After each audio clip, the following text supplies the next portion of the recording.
Is you're bitter, Jack. It's not. You're bitter. It's not a bitter thing, you know. Like there was a fun back and forth between me and Jay on the Twitters the other day, where like it just so happens, or no, we were surprised that they didn't release another one on Sunday. They're half in the bag. Yeah. They're gonna upload this as soon as we start streaming, and we We're watching BOTW. yeah. Go away, prereq. Right. Stop streaming prereq. Gets you right here. Makes you feel great. And so we were kind of playfully joking that they do it right when we started on Sunday, and apparently they waited for today to do that, which is fine. So listen, we're here. You guys finish it. You guys, just come back whenever you're ready. We're just here. We're just gonna start playing. Yeah.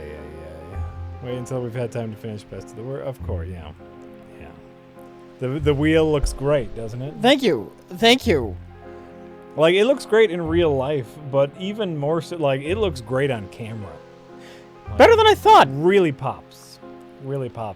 I think the one criticism I would have is I'd love to see it higher. I'd love to see it raised up. That's something different. But the hard part was, the wheel and the spinning functionality and the flapper. Yeah.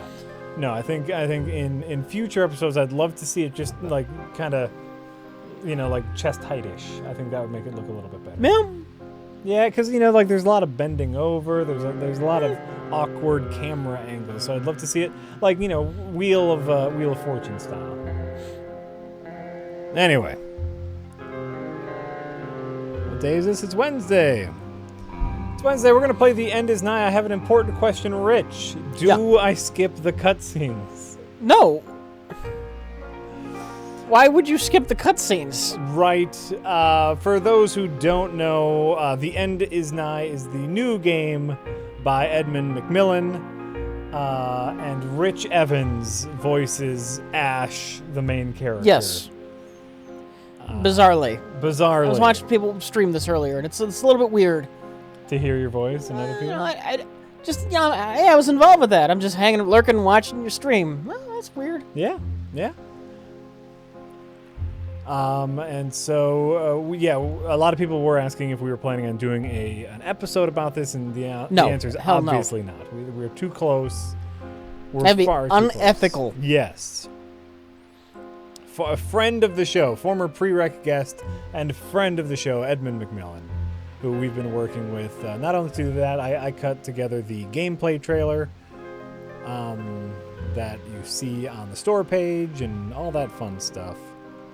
So let's play. Let's play the game. I've played a little bit. I played it a little bit too. Okay, we're going to load up one of my favorite games here. Here we have The End Is Nigh. It's a classic old school platforming game, and it's one of my favorites. One of my favorite games. You got your classic controls, you got your jumping, you got your going left and right, and like always in these games, avoid the spikes. I have to play now. You have to click over. Oh.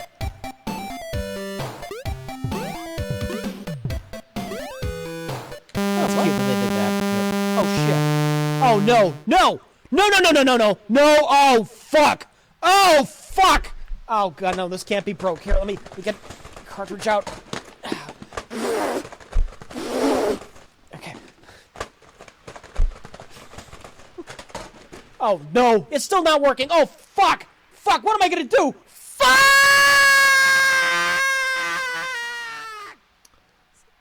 Fine work, Rich. It's acceptable work. Fine work. Dear anybody reading this, I'm probably dead. That wouldn't be surprising. Everybody else is. There was some kind of apocalypse, and then all that was left was me. Well, most of me. All in all, hasn't been so bad. Till yesterday. My favorite game cartridge finally broke. So I think I'm gonna go out and make a friend. I'll have to go out there. Outside. dangerous, twisted place full of death, decay, and death mostly. But you know what? Imagine all the fun we'll have, me and my friend, you know? Collecting tumors, spitting teeth for distance. Or hey, you know, if I do it right, repopulate the world. It won't be easy, but I have nothing left to lose, except my other eye. Oh well, fuck it. It is very strange. The character of Ash is a Let's Player, and we're streaming this. We're Let's Playing this, and you're the and your voice is in front of your voice. It's we have invented a hypothetical fifth wall. Whoa! You got to click over back on the game. Whoa! So you're hopping around, you're collecting shit. How do you get that one up there? I don't know yet. I can only assume at some point there's power-ups. Or a way to get down. Or a way to get down. Yeah, there's a lot of secret-y areas to this. But you know, it's pretty standard. You're not gonna talk to the ghosts. I'm not gonna talk. Oh, the skeletons. I'm not gonna talk to all the skeletons because I know all the shit already. People don't. Huh? People tuning in don't. They don't care about what the skeletons say. They just want to see the game. Okay. When I wasn't dead, I used to hang off of corners and stuff. Just like hanging out. Get it? Please don't die. All right. See, look, you can hang off of these little spike things. People know what's going on. Yes, you already missed my voiceover. Maybe we can get some more. Rich, can you play this instead so we can enjoy the story? There's not that much to it. Right? You guys saw the cutscene. You know the important part. Oh, shit. Oh, shit. You know the important part. The important part is that we're going out to make a friend. Gotta get the tumors. Do you have to? I feel a need to get the tumors, yes. Does something different happen if you don't? What's the incentive other than just you want to collect things in games? That's a great question. Oh. And I will show you. We'll get to that point soon. I will show you why it's important. It unlocks things.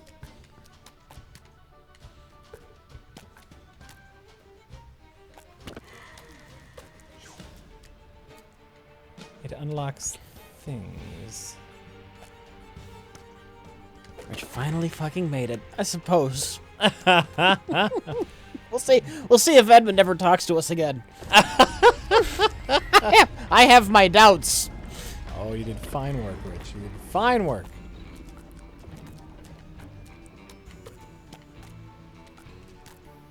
You did fine work. Is this Binding of Super Meat Boy?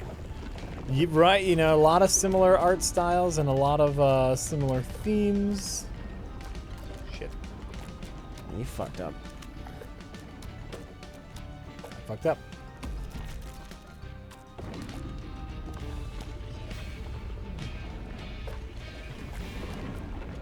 Yeah, there's a lot of, you know, gish. How many sandwiches did I give Jack for my work in this game? You had the joy and pleasure of working with a personal hero of yours. I did have that, but I'm also taking a cut. So That's one of the main reasons I agreed with it, though. what? Because I knew you wanted to do this with Edmund. I did. I appreciate that. I appreciate that. I knew the score. I would have tried to have talked him out of it, like, you know, this is much better you can do than me. Yeah?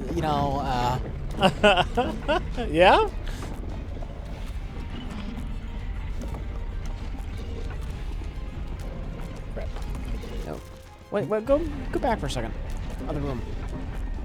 I got that too. Is there anything up there? Yeah, yeah, I did that already. I got that already. Up top? Like up through where you can get the spikes on the left? Oh. Try and get over there. Alright. I got the tumor already. Right, I know, but there might be more than the tumor. Shit. How much time did you actually spend recording for this? Longer than you'd probably think for as little as there probably is. But you want to get things right. Ooh, And then sometimes you get things... Yeah, see? look at that. A mega tumor.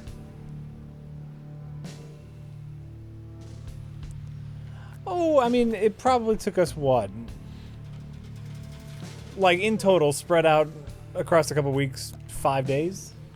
Yeah, but it's not like we worked like a lot of hundreds and hundreds. You know, like not like we worked 20 hours a day though. Right, right. I would say we put in approximately 5 half days. All right. You think that sounds about right? Yeah. Yeah. Is Edmund stopping in for tonight's stream? Not that we know. Not that we know of. He's probably sleeping. Spend ages working on a game, and it comes out, you're probably just gonna crash. Oh, both Edmund and Tyler, I'm sure, are just... I already saw, like, Tyler was putting out some hot fixes today. They had some bugs. The game dev's work is never done. How do you get that tumor down there? You go this way. I've gotten that one before. Yeah. Oh my god, they're secret walls! Shit. Oh, now I'm down here. I played this for a bit. I did not get hung up on collecting all the things. Oh, yeah? I was just mostly just getting through the rooms. Sure. I like collecting all the things. Save. Go through the door and save. Don't save. Save your collection. Or I could just do it. You could. Oh. Oh, look at that. What did you find? A tumor that falls. What triggers it? Nope. Nope. Yeah, I think you need to hit all 3 on that first one. Ow!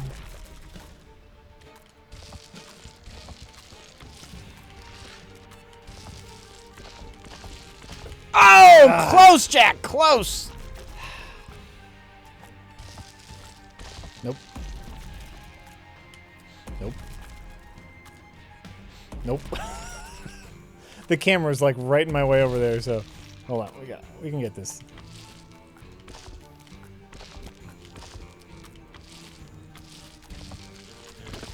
No!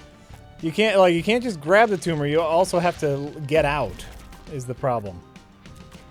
Can you actually die in this game, or is it basically consequence-free? It's basically consequence-free, as you're clearly seeing. You get 9,472 lives. Is that it? Yeah, that's it. Which knows? It's secret. It's kind of like a got you. Ah, okay. Yeah. Nope. Rich is the expert here, not me.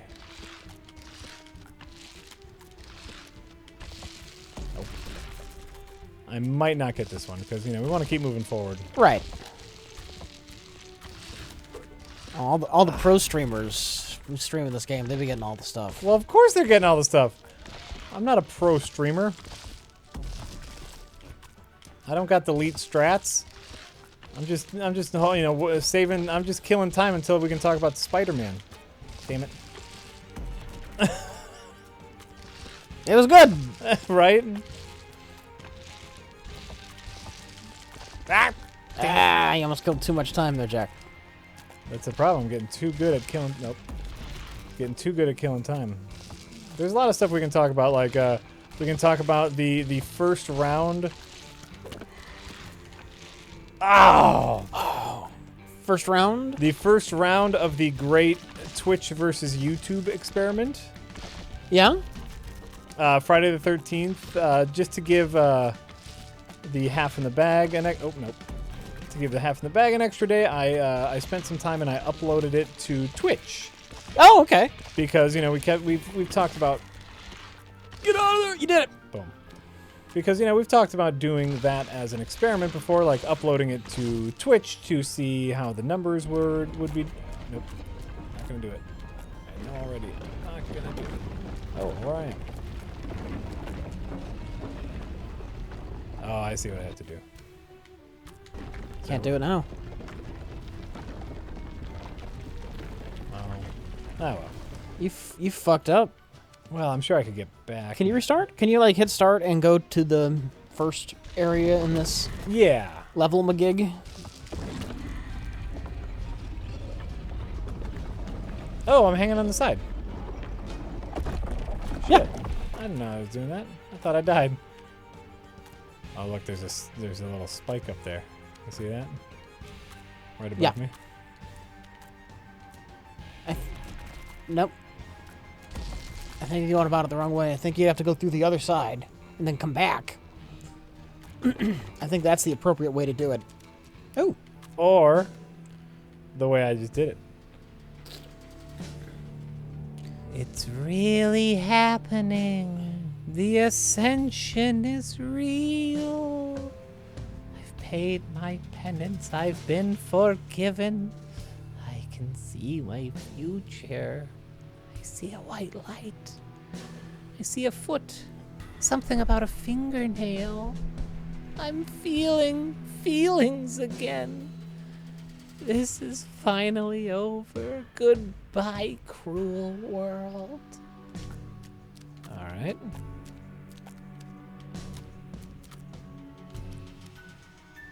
Nope.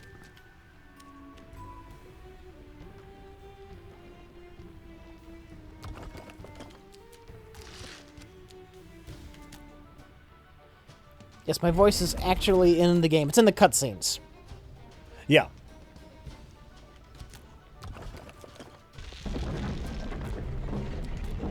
You missed the tumor right there. That You tumor's just- really hard to get.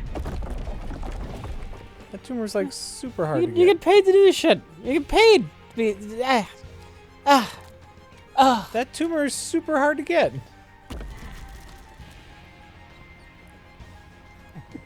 You get the tumor. Yeah, sure. Give me the controller. I'll get the damn tumor. Yeah, you will? Yeah, I'll get that damn tumor. Damn it. Now you calling me out. I gotta get the tumor. Gotta get the tumor now.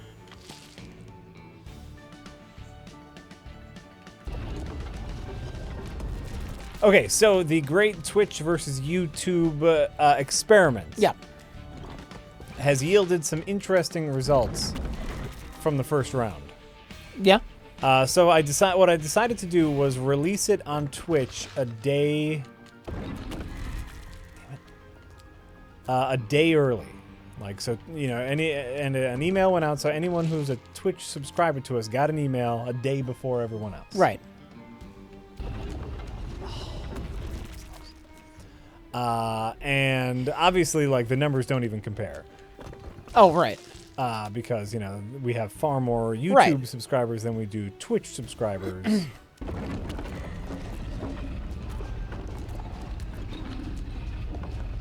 But, it's still interesting. There, I got the tumor. You happy? I am. I am happy about that. I'm happy you made the correct choice. Yes. All right. So what's interesting about the results? So we're at around 3,000 views on Twitch. Yeah. And, you know, now it's been up for a few days. But, like, after the first, like, 10 hours of it being on YouTube, we were over 30,000. Die. Walk backwards. Can you get up at that top area now? Or is it just not going to happen?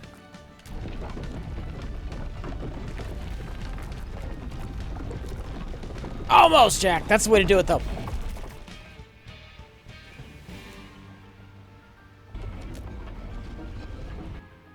Oh, shit. Apparently there's this area, though. Wait, get the thing. Get the thing. What?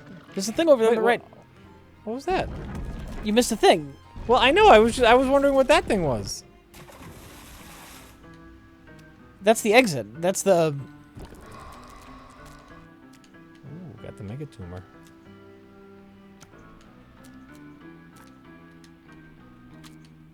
What about this pipe? What do you think? Anything here? Yeah, try it. No. Could just be visual fluff. I don't know. It's hard to say. Okay.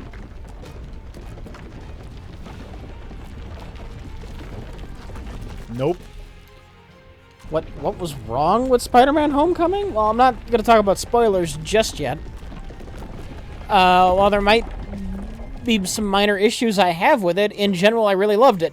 So, Yeah, me too. But yeah, we can get in. We'll get into that later in the stream. Nope.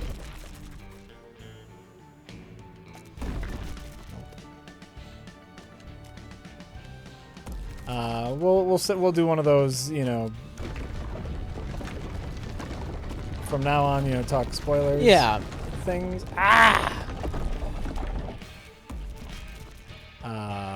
But that'll be later. That'll be later in the stream.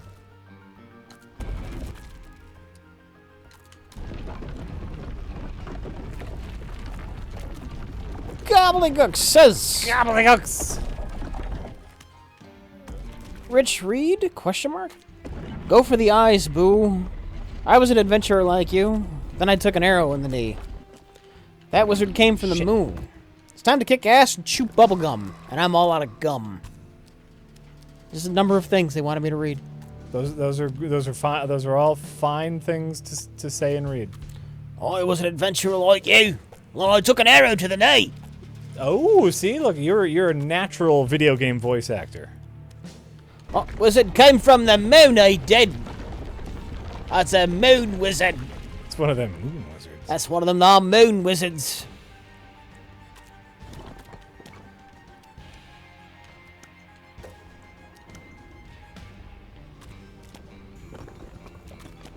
Hello. Secrets.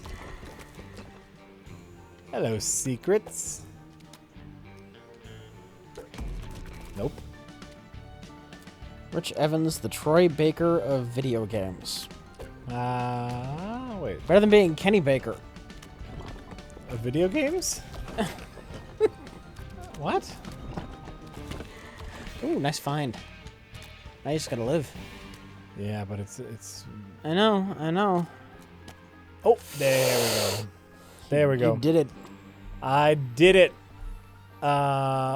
Okay, so yeah, the interesting thing about the Twitch YouTube experiment. Obviously the numbers are super less on Twitch because we don't have as big of a fan base, and of course, you know, this episode came out much later because we didn't even start playing the game until well after it was out. Yeah.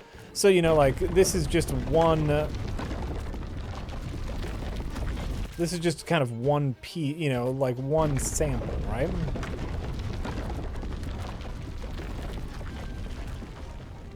There's got to be more to this. Oh, get up there quicker to get up that top area, would be my guess. I think so. I think. Do it! No, it's too late! Do it now! Do it! Kill me! Kill me right here! Do it! Kill me! Kill me right here! Do it now! I think you gotta grab onto the side and do one of those soupy-doop I jumps. think you are absolutely correct. Oh! Jack, you almost had it. I almost had it. The one positive I will note is I much prefer the Twitch chat. Oh! That should have had it. Maybe I'm wrong. Maybe there's nothing up there. But that's too suspicious, Jack. Right? Can you get up there even earlier? You seem like you're waiting before it comes down and screen a bit. Well, you know, like if you jump too. Oh, it kills you.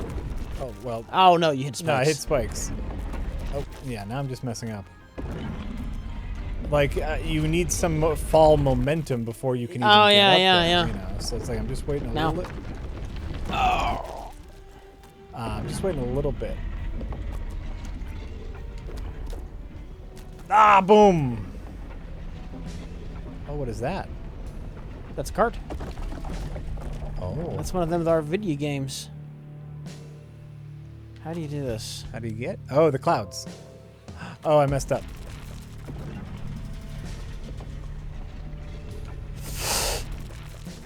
think there's another secret down there, but get the cart first.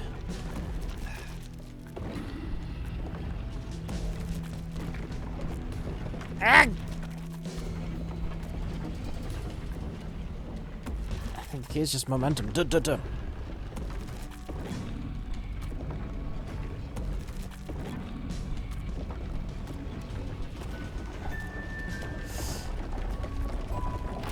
Yeah!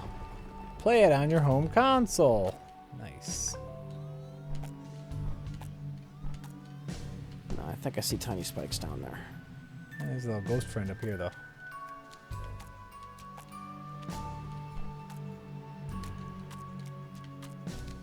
Should probably talk to ghost friend. Rich, what video game adaptation of a movie do you want to play?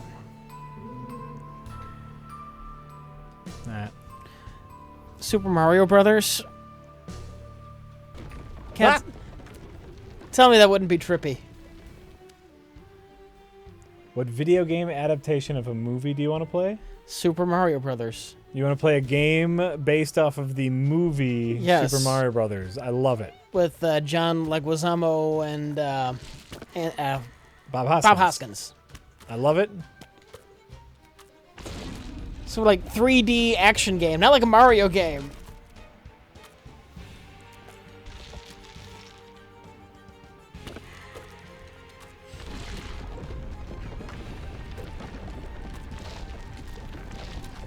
Shit. That'd be great. I love it. Nope. Oh my god, Rich is Mario and Jack is Luigi. The world makes so much sense now! Says Gobbledygooks. It's kind of true. Jack's tall and earnest, and I'm fat and kind of a jerk. Mario's kind of a jerk? Yeah. Isn't he? Compared to Luigi? Absolutely. Nope. Absolutely. Just jerk who gets all the credit. Ah! Alright. So, oh, you know what? I'm almost done talking about Twitch and stuff. Twitch versus YouTube. I liked the Twitch chat a lot more than I prefer than the YouTube comment system. Yeah. Because the Twitch chat is like, they kept on calling it like asymmetrical or no, asynchronous chat. Okay. Where if you type something in chat while you're watching a video, it shows up at that point in the video. So like 15 minutes in, that's when I noticed it, is you were talking about unbalanced multiplayer. And you're like, well, what is that called when it's like unbalanced multiplayer? And in the chat, people were saying asymmetrical multiplayer. And I was like, oh, they knew the answer to that. Oh, great. Like, you know, without having to scroll through the comment showed up when it needed to. Interesting. And so I really liked the live chat feel. So you leave a comment as the video plays and it saves that? It saves the timestamp when you leave the comment and it pops up at that timestamp. Huh. And I really enjoyed that about the video. You know, Twitch has some... Oh, shit. The Twitch player has some issues for me.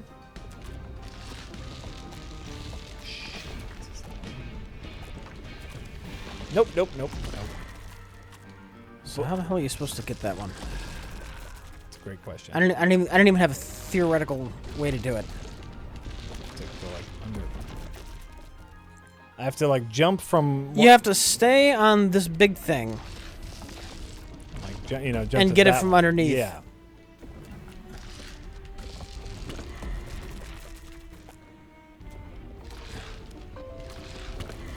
That.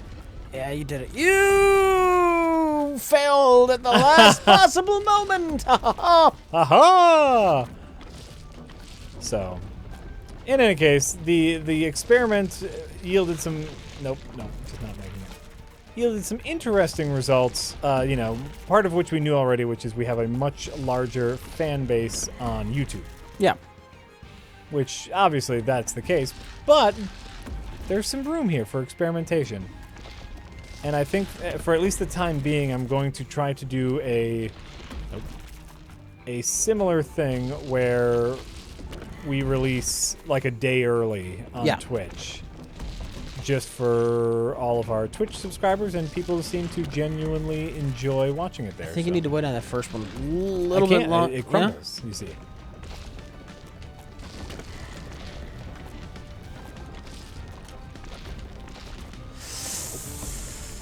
Noble effort. There's no margin for error, Jack.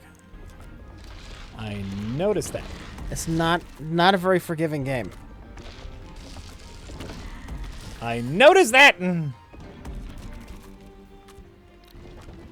Anonymous says, has anyone really been far, even as dedicated to use, even go want to do look more like?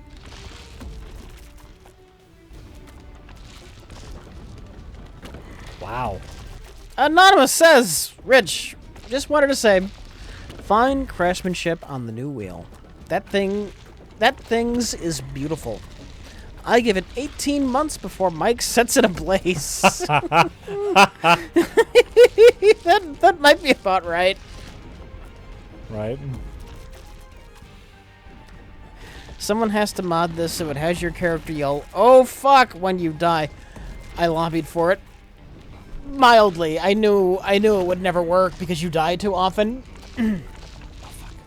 Right, and so like every time you die, you hear Rich go, "Oh fuck! Oh fuck! Oh, Oh fuck! Oh fuck!" That would get old incredibly I understand that.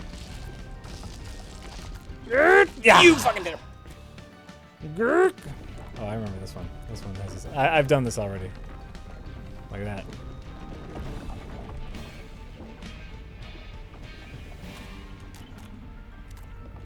Oh, you know what? I remember this one, but I did it wrong.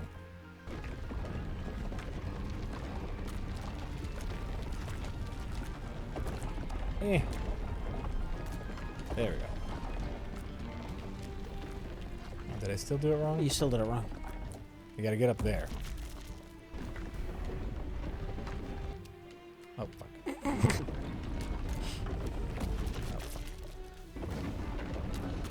Anonymous says, Jack, I'm Jack. what are your favorite After Effects plugins and scripts? Oh, so many that I use constantly. Plugins and scripts.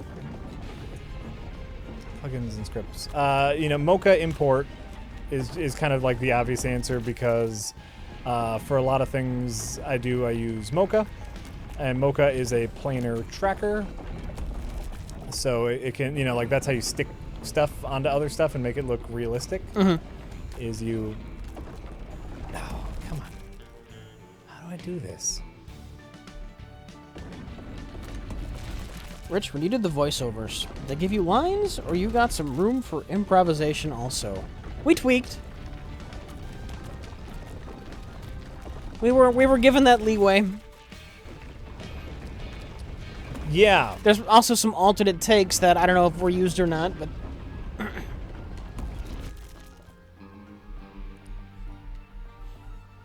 You need patience strats. Now go back out. See, this is where you're going wrong. You don't have the patience strats. I have no patience. I think I actually Patience. I'm overthinking it. I think that's what I needed. There we go. Was that not what you were trying to do? No, I was trying to like trigger them all, go back and jump them all up. Oh, but you just needed to trigger the Yeah. last one. Is what you needed. Yeah. If you look at the during that little intro section where Rich starts blowing on the game to fix it, Yeah. that was an improv. Yeah. Fairly easy one. Yeah. So yeah, here's now how you can go back to Okay. the first area. How do you play the cart? Is that back on? Oh yeah, I think I can do that now. Oh, Yeah. hey, now we're up here.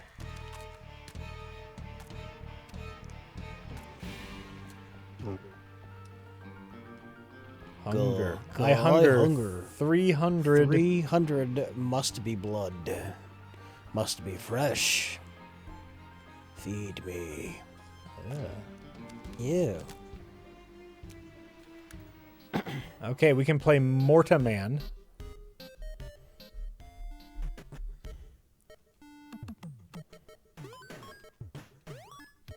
It looks surprisingly like the normal game in a lot of ways.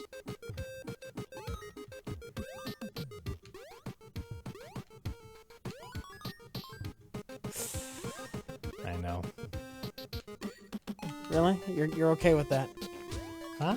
You're okay with that? That one? That's not gonna drive you nuts? If you look, I only have 8 lives. And so I'm going to be okay with it because I just want to kind of see the end of it. God damn it. Sometimes you gotta... Damn it. Yeah, see, this is what I was worried about.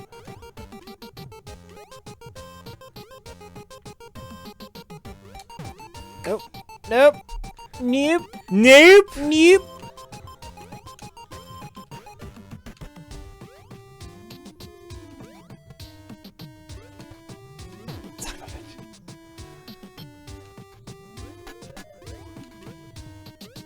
Rich, I'm curious as to what your thoughts are on deism and people who say, well, there has to be some sort of creator. I disagree with them, but it's a free country and they can believe whatever they want.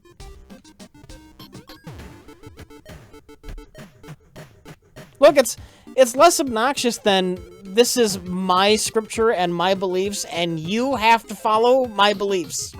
It's far less annoying than that. It's not really annoying at all, actually, deism. I don't care. What is deism? You just want to... You don't believe in any specific faith, like I'm a Christian, I'm a Muslim, just... there's a God. There's a creator. It's extremely vague. Alright. I believe there's something. That's deism. Oh, okay.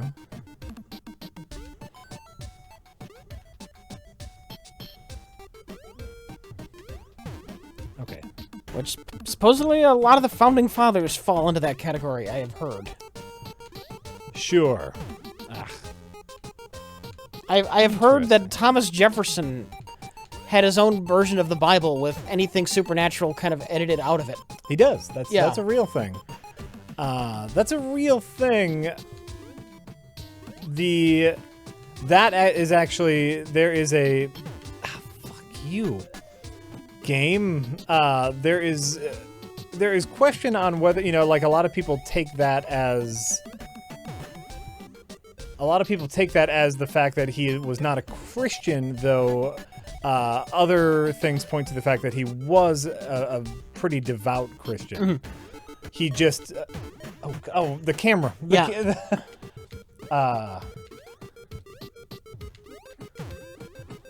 But he also subscribed to the separation of church and state, so he actually created the... Fuck you. Game. So even though he was a Christian, Yes. that he advocated for keeping religion out of American politics? So much so that that's what led to his creation of the Bible, because he was Right. also like a believer that the Bible brought him morality. Yeah. And so he's like, well, what if we can do that without all the hocus pocus? Yeah. Just the stories. Yeah. But he was a devout Christian. A lot of people confuse that Bible for the fact that he wasn't a Christian, but I still think it's interesting that he did that because he was such a strong believer in the separation of church and state, which I think is the big takeaway. But hey, that's just me. God, fuck you. Fuck you. Gobbledygook says. Fuck you.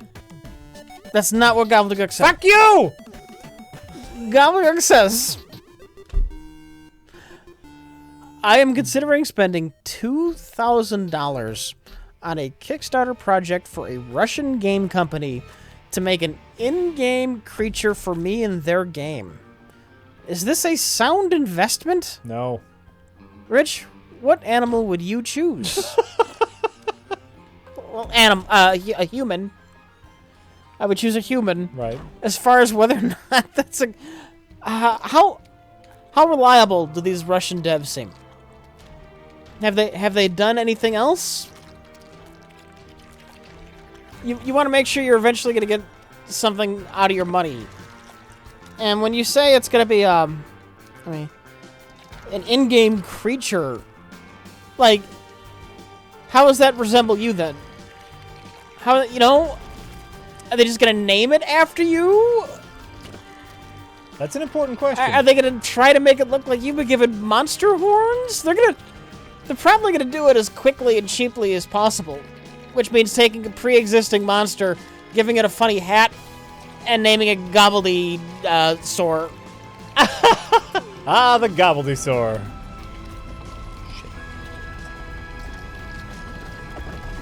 Classic Gobbledysaur.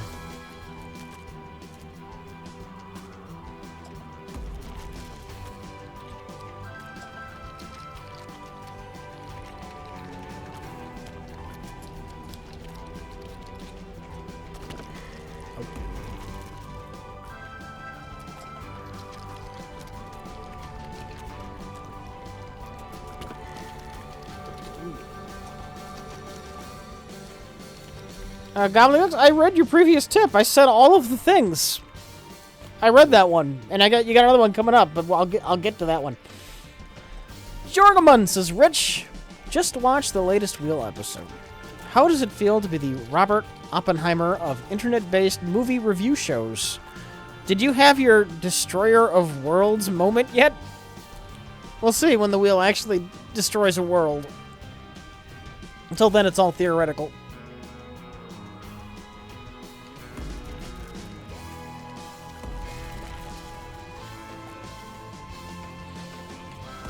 Cheese or tomato sauce for your breadsticks? Breadsticks can be just fine plain, but I would probably, given the two choices, take cheese.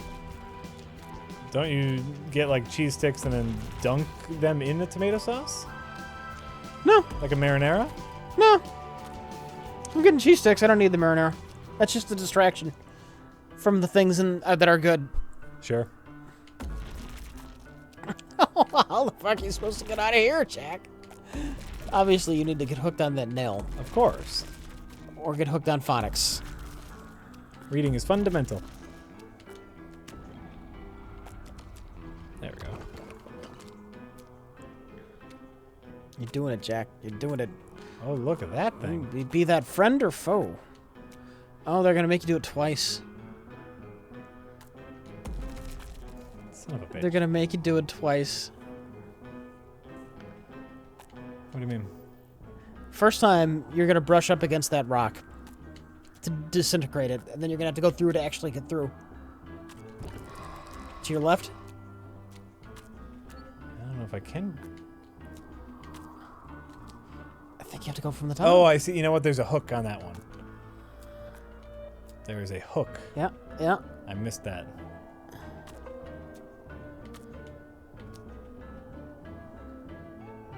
Take it easy. Take it easy. Nope. That's all right. That's all right. That's all right. Oh, fuck. Oh, fuck. We can do this. Gobbledygook says, Gobbledygooks. I received a recommendation from Amazon to buy The U.S. Constitution, a graphic novel. A graphic novel? Are you familiar with this? Are any of your fans familiar? Tell me your thoughts and reactions to this, please. How funny. You know what I have in my house is the graphic novelization of the book of Genesis by who did it? R. Crumb. Oh yeah, well that's got to be sarcastic as hell then. No, it's a very literal like translation. Is he a believer? That insane, Nope. horrible man? No, he's not a believer. He just felt like doing it. He's an insane person. Oh yeah. And so fuck you. It's just something he felt like doing, and so he tried to make it as accurate as possible. And it's beautiful.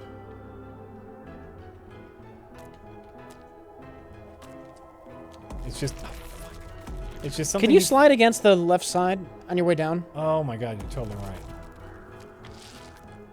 You're totally Saved you a right. step. Saved you. Ay.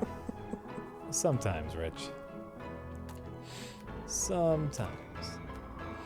Are you familiar with the Brick Testament?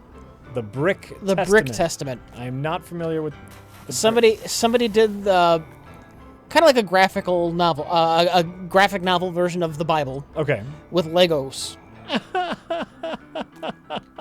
That's great. Uh-huh. It's the most adorable thing.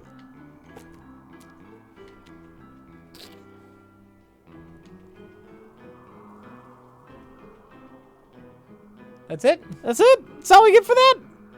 One of us, gobble, gobble, gobble? What's that from?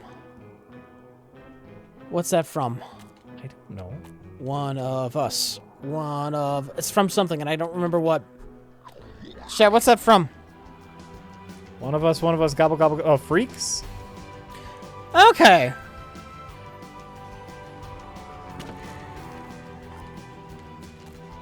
Freaks. Freaks. The movie about Freak Show. Or no, is that Freak Show? No, Freaks. Freaks is the movie about the sideshow freaks, Yeah. right? Yeah.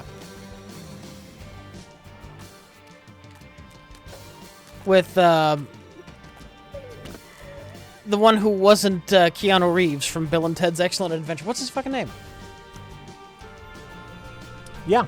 Yeah. The blonde one. The blonde one. That guy. With that guy.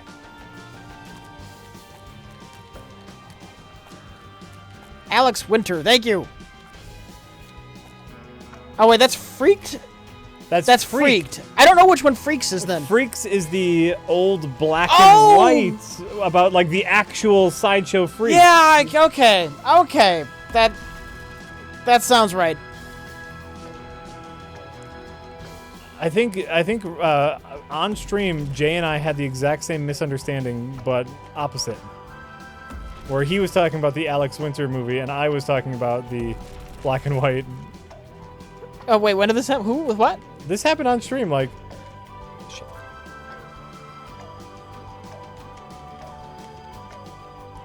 Come on. Fuck you. Game! Freaks is the one from 1932, yeah. Yes, this is one of the creators of Super Meat Boy. Yes. This is... Edmund McMillan. Edmund, who did art direction for Super Meat Boy, and Tommy Refines is the guy who did, I hate these trampolines. Like, you have to hit the jump button at just the right time. And Can you hold the jump button down? oh my god, you can just hold the jump button. Yeah, because I don't remember having a lot of problems with that. Oh, I've had so many problems with that.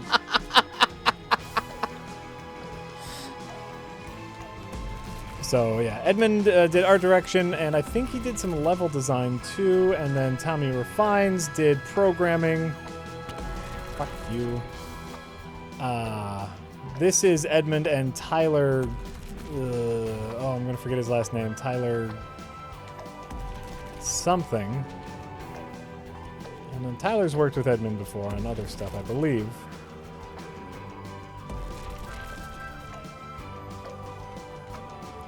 But watch me not know! Kevin TGB says, just wanted to thank you guys for the great content over the years. Humor is a special gift, and RLM helped me in tough times. Thank you. Thank you. Question. What for you guys is your greatest joys in this work? RLM or prereq? I enjoy filming Best of the Worst. That's the most fun. Watch some movies with your friends and make some jokes. That's equally the most fun, because I don't have to edit that.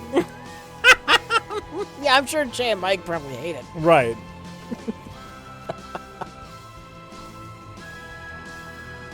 There it is.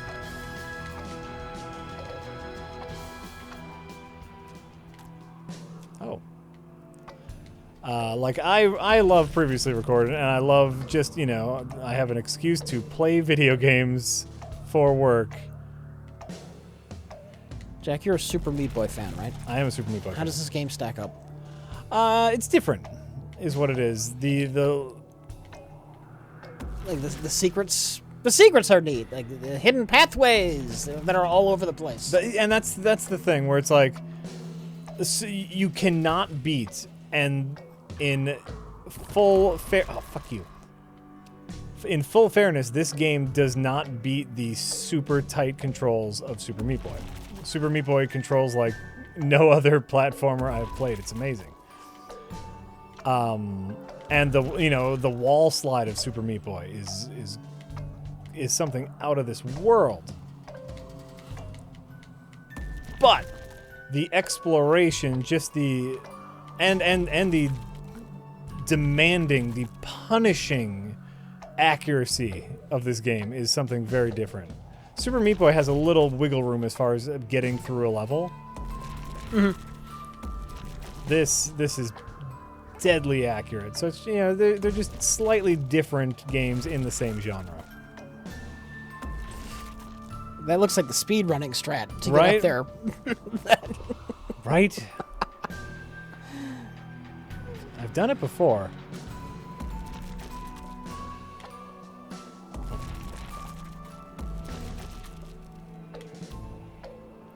Anonymous says, what do you think of the Mandela effect? The phenomenon where it's discovered that a well-known fact is apparently changed for a large group of people, e.g. remembering Berenstain Bears as Berenstein, or Berenstain Bears as Berenstein or Stein, or however.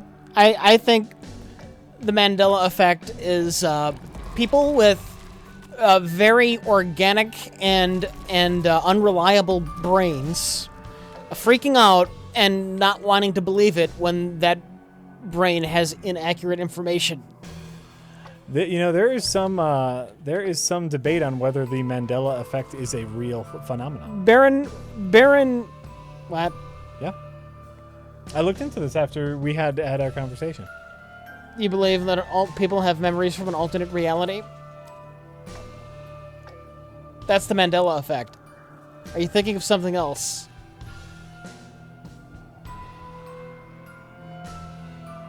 The Mandela effect is people wholeheartedly remembering something from the past that didn't exist, but the Mandela Or happened differently.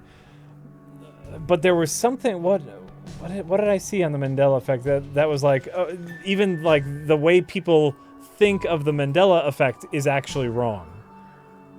There was a thing on it, and What? Yeah, and you know what? I won't say anything more on it because I don't remember. Because I don't remember. Ironically enough, where it's like there's no effect and it's just like people who are mistaken. Like, but that's not what the Isn't that just what I said? No, but that's People not are what just- that's not what the Mandela effect is, though. The Mandela effect isn't people being mistaken. No, it's people believing they're not mistaken because reality has changed around them. This is some nutto talk. The Mandela effect.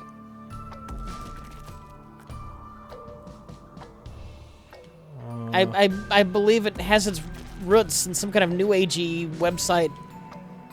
Sure. Well, most people remember Nelson Mandela dying in prison, so therefore that must be what really happened. And the spiritual alignments caused us to be in a different dimension, or have its memories from a different dimension. That's the Mandela effect. And it's just people misremembering shit. Right. People can't even find their fucking car keys.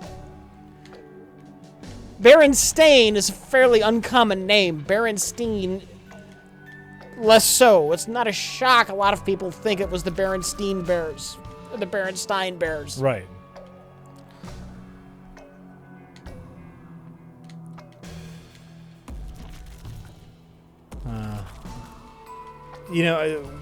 Right after you and I had a conversation about the Mandela effect during the filming of our Demolition Man review. Mm-hmm.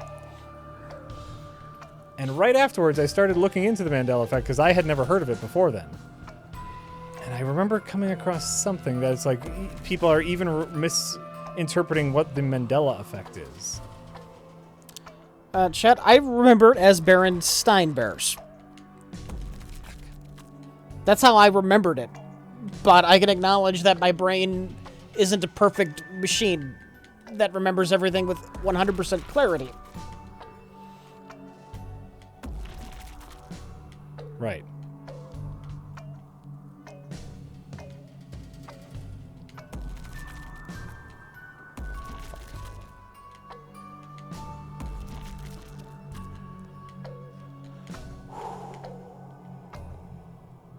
Fuck.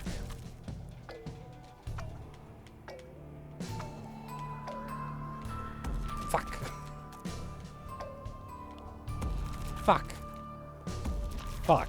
Just like the Tums Festival. Yeah, I was 100% sure that was in Samurai Cop. I was sure. I was positive. Well, to be fair, that was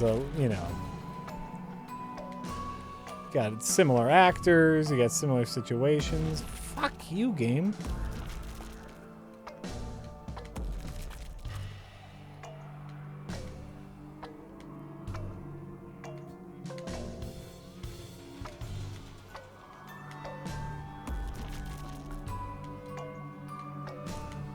I can do it. I can do it. I can do it. I can't do it.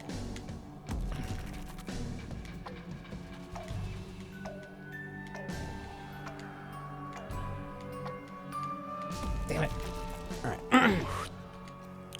Anonymous says, what is your favorite sketch comedy show of all time? Kids in the Hall. Monty Python. The Kids in the Hall might be second. Kids in the Hall. That's my jizz.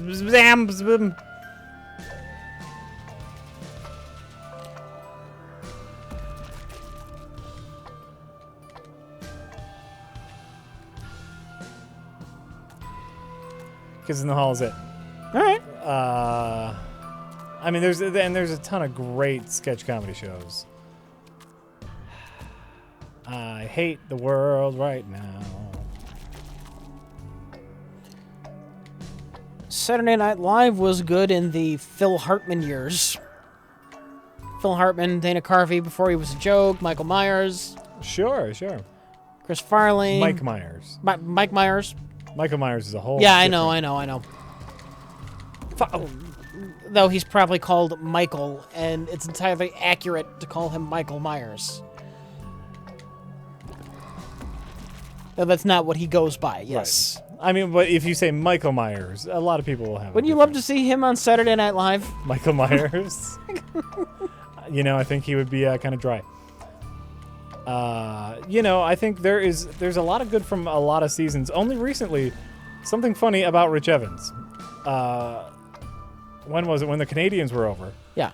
We spent a large amount of time just watching Lonely Island sketches from Saturday Night Live because you had never seen them before. Yeah. And obviously for a very long time, those digital shorts are what made Saturday Night Live worth watching. I think you should try and go under it instead of over it. That hasn't worked in the past. No, you've tried? Yeah. All right. But what has worked is if I jump and go around to the left right now, and then get here, and then get here! Oh, you did it, Jack. Oh. Can you make it up over? Now that you don't have to worry about collecting the tumor and there's no pressure? I can't imagine that I can jump that high, but we'll give her a shot.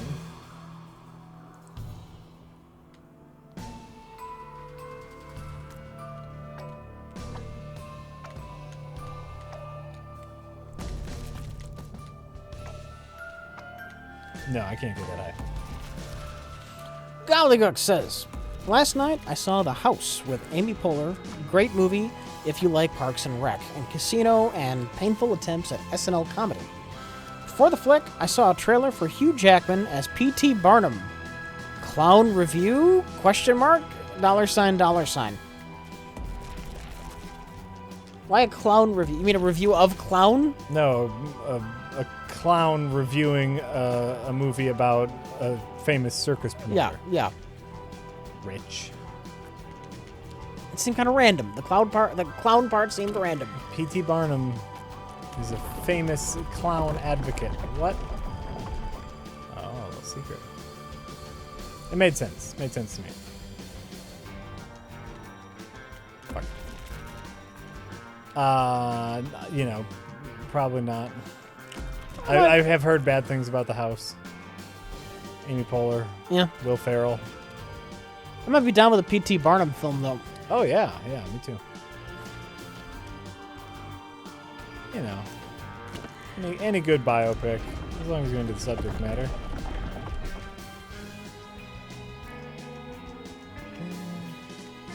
Anonymous says, "Hey y'all, Hi. first time, long time, and I was Right. curious what's going on in the story and what part did Rich take in the game.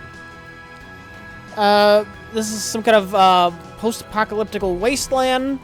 You are the lone survivor, Ash, and I play that part.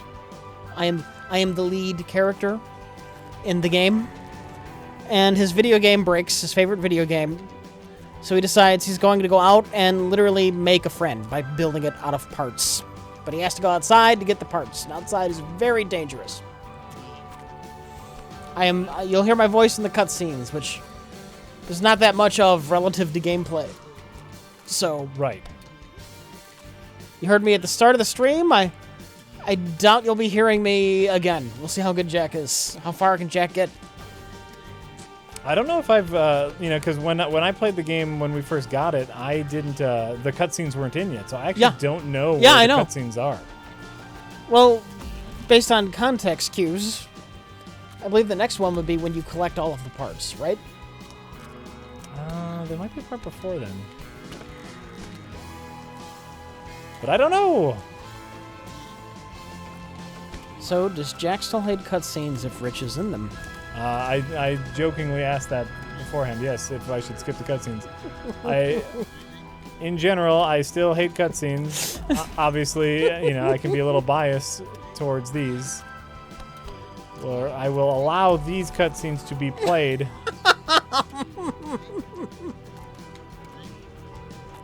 Is Jack in this game too, or is it just Rich? It's just Rich. Just Rich. I did some other work before the game. I recorded Rich. There was a tumor you passed by. I don't give a fuck. You done getting all the tumors? Well, yeah, because now we're concerned about just getting to the next all right. cutscene. All right, if that's what you want. That's what I want. Shit. Yeah, my only concern is the next cutscene. No, there will be no prereq on this game. Absolutely not. Oh, no. We're way too close to it. It would be... A prereq would be questionable even if Rich wasn't doing the voice. Because we've talked to Ed. Because we've talked to Ed, and we've, we talked to him about this game. He was, giving us some insights, and... So, yeah, because we've had Ed on the show, I think it might be hard to objectively review the game.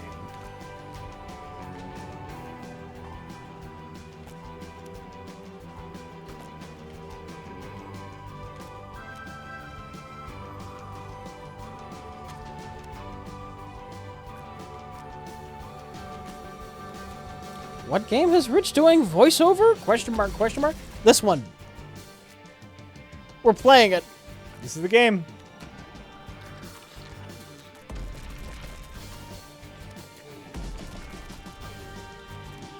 This is the game. It's called The End Is Nigh.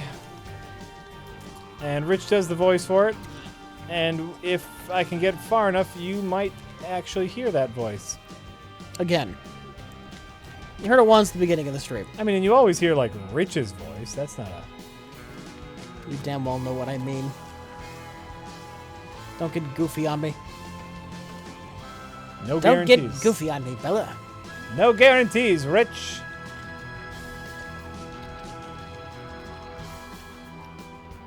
Oh, shit. Now I'm trapped in here.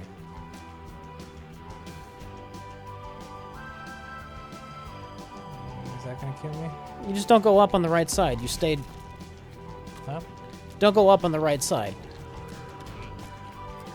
Like, once you're in there, you hide in that alcove, and then you jump on top.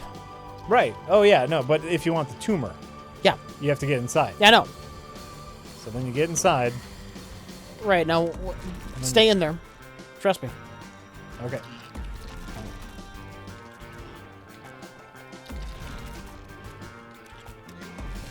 The whole system here. I thought you were trying to get the tumors anyway. It's there. I don't necessarily want the tumors, but they're there. Then don't get them. Pick one. Nope. All right, as soon as you get to the bottom, just go left. Well, as soon as you get back to the bottom, when it comes back around to there, go left. Oh, sure. Sure, yeah, and then I can...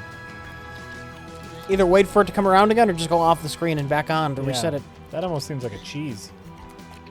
This is your call. You shouldn't even collect the tumors. I'm sorry. Let's get to the game quick. I'm not oh, no, I'm going to collect the tumors now. I've changed my mind. Well, it's right there. It seems so easy to get.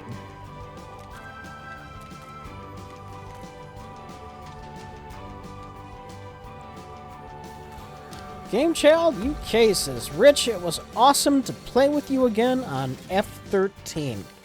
Toxic player base, but still addicting to play. Honestly. Will send Space Cop sleeve with stamped address envelope for autograph. Consider Jason X review with Jack or Jay. I'll consider a review about it, but it's not going to be at the top of the line. A review of Jason X. No, not at the top of the line, and that would have to be Jay. Yeah. Yeah. Oh yeah. Yeah. 100%. Yeah. Like Jay's the Friday the 13th guy. Like The dick move that Game Child UK is referencing is randomly he ended up in the same lobby as me while playing Friday the 13th. okay. During that game, I had the keys and the gas, and I was heading towards the car. I said, I got the keys and the gas. Everybody, I'm coming. And the guy who was playing as Tommy with the shotgun threatened to shoot me. Really? Yeah, because he wanted to drive. I said, hold on, let me get the gas in, and then I can give you the keys. And then I didn't give him the keys, and I got in the car. And then he tried to shoot me when I was in the car, and it didn't work. He crawled in the car anyway with everyone else. I couldn't stop him. Yeah. And that right before the exit, he started screaming about how he wanted to get out. Stop, let me out! I just said, shut up! And I kept driving. Good. Yeah. Good. What a dick. What an absolute dickhead.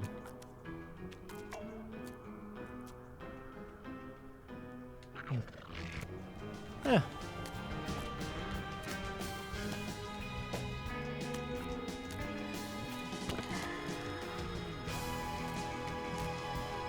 So I could tell he was going to be a dick.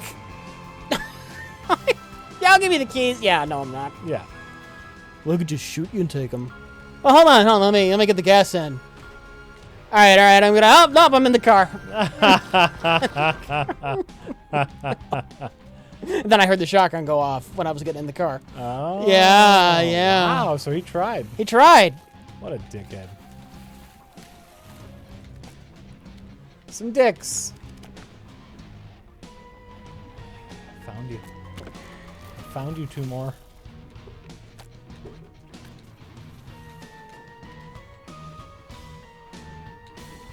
Caucasian Gary says, Rich, I remember you mentioning your fondness of the original 1989 Mech Warrior. I'm interested in playing it myself, and I saw there was a SNES version. Are you familiar? If so, how do they compare? I think I've played this SNES one, I think, and it's not the same thing hardly at all. I mean, in a general sense, it's the same thing, where you pilot big robots and shoot things, but it's a completely different game. And I'm not sure how well the average person would think Mech Warrior aged. I'm still quite fond of it. Sure. But I'm very fond of the non-linear way they handled the story, where it was like 100% an option. Like, you know, you can hang out at the bar and try and track down the leads, which will give you a clue on the next star system, or you just ignore all that shit and Here's who I'm going to hire for my mercenary business. And I'm going to be a mercenary pirate.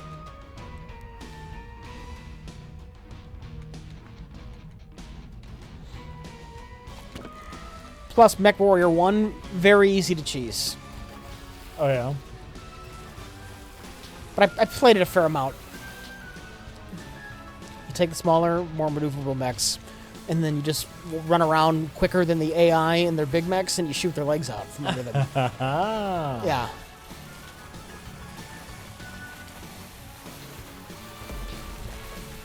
Still give your teammates the big guns, but you just run around and take out legs.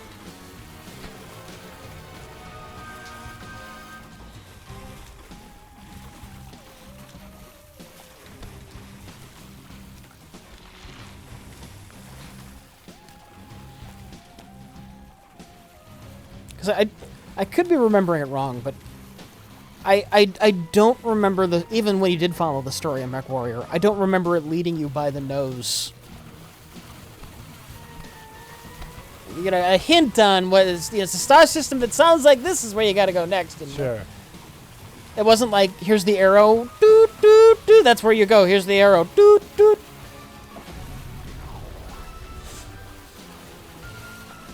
The mercenary group you're looking for has been hanging out in this area. Just take a lot of missions in that area, maybe you'll run. I remember it being like that. Oh, okay.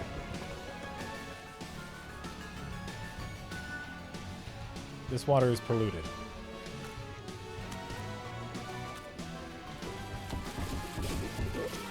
Rich, what happens if someone sits on the wheel? Well, depending on where they're sitting, it probably still spins just fine.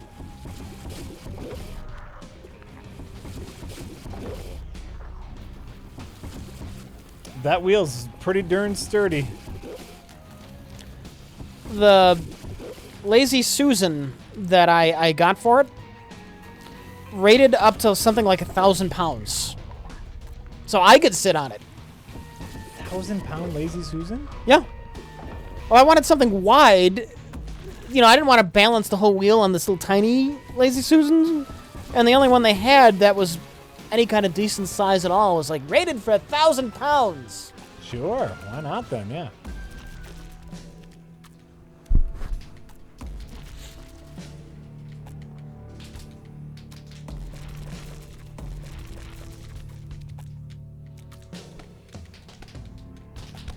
Which over-engineers everything. It's better than over-engineering something is better than under-engineering it. Sometimes.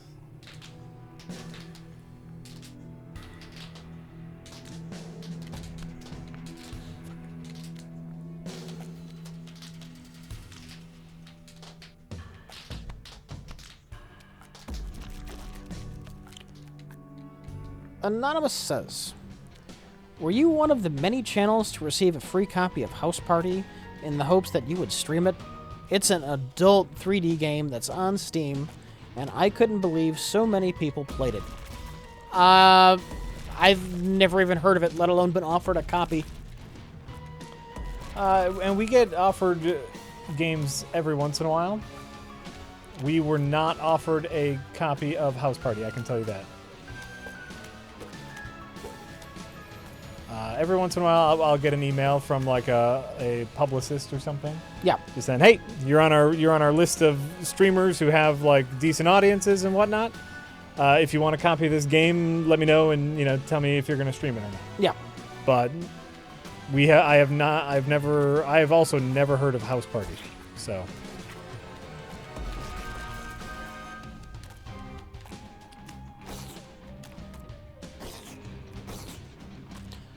Yonder says, speaking of misremembering, I remember tweeting to Jack about giving $2 extra so you can play Duke Grabowski, but Jack seems to not remember it. So who knows what actually happened? No, I bought it. I bought it, you motherfucker. I bought it, but it's a point-and-click adventure game. Okay. And I put it on the list of games to play if we ever get bored. We're playing this because this is the game that Rich is in. I know. It just came out today, and it's the game that Rich is in, so we're playing the game that Rich is in. People don't give a shit. I know they don't. And that's my problem, Rich. I know they don't. Yet I'm still here yelling at him. Fuck. Fuck. Gwag says, Fuck. "Hey Jack, I'm Jack. I remember you talking about Milwaukee rapper Juice Box on stream the other day. That's true. Imagine my surprise when they played him on my local indie radio station. Bader Meinhof or coincidence?" He has a new album coming out. And so he's doing a big push right now, and he just got signed to a bigger record label. So Yeah. And I was filming him as part of his tour to promote the new album. So, like, kind of coincidence, you know, kind of, that's just the way it is. But did you hear Freaking Out, I assume? That's his new song, is Freaking Out. Yeah. For, what's the name of his album is, All American Loser. He is a self-deprecating motherfucker. Oh, they added in flashing. That was a good idea. And they had a build I built. He didn't flash. Ah.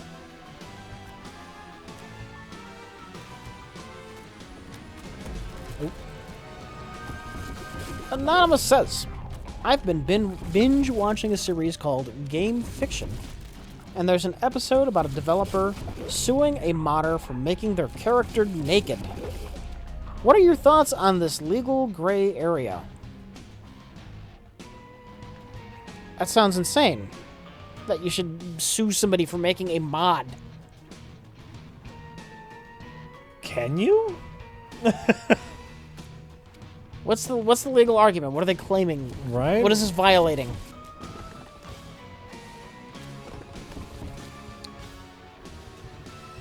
Can you sue someone for making a mod? I don't know. Interesting. I mean, I guess like just on my limited knowledge of copyright, there could be a what do you call it when you devalue, like there's a devaluation claim? Like, you know, what if he presents this as something for my game, it takes away the perceived value of my property, I guess? That's bullshit. I mean, I don't get it, but, you know, I also don't know much about copyrights, so... You got it. No, in a way that didn't matter at all because you were dead. There, I got it. I got it for real.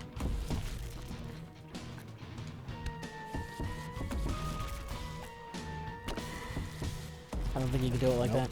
Nope, I'm noticing that. Just go off screen and save the tumor. There you go.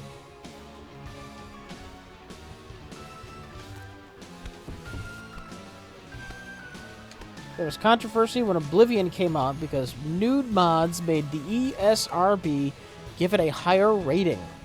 That's kind of bullshit. Interesting. Sure, that's kind of bullshit, but it's like that's interesting is what it is. Is because like the ESRB says, you know, this game is able to have a mature rating. That's every game. You could have a Mario nude mod if you really wanted to do it. Chat, make it happen. Fat plumber running around with his cock swinging around. Yes! I love it. You have Mario like an unusually large dong and dong physics. Let's chat.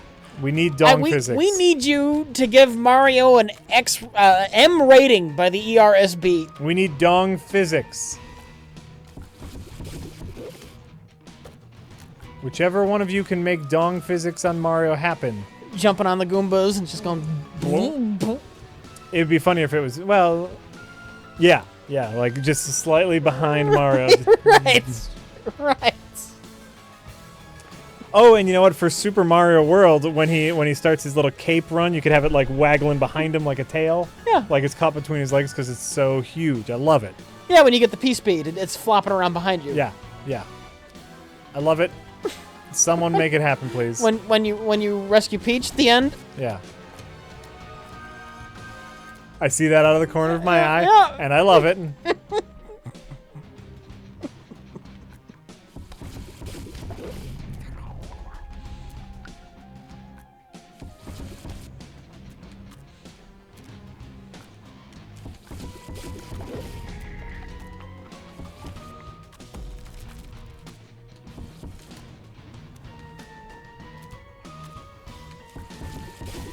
NSF Wookie says, Rich, I'm on my first XCOM 2 playthrough and just got Psy-Ops really late in the game. And they're so good. I want to try a harder difficulty next time. How early do you usually try to get them? I don't rush Psy. Yeah? Yeah. God, it's been a while since I've played. I know I'm usually not in a hurry, and I think typically I get them fairly late.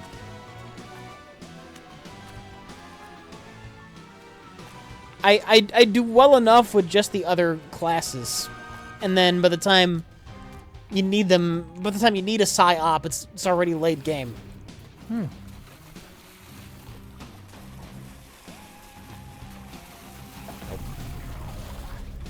And I don't know that you ever need them, but they're great utility characters. They're good for pausing large enemies for a turn or two.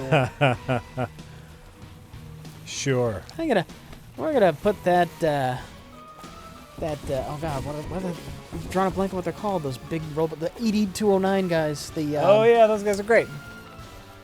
Why is my brain drawing a blank on like one of the most classic XCOM enemies? Because you've been playing too much Friday the 13th. Possibly. Oh my god, I'm so gonna get Alzheimer's. Gonna? Sectopod, thank you, chat. Yeah, it's good to have something that could put a sectopod in stasis in an emergency situation.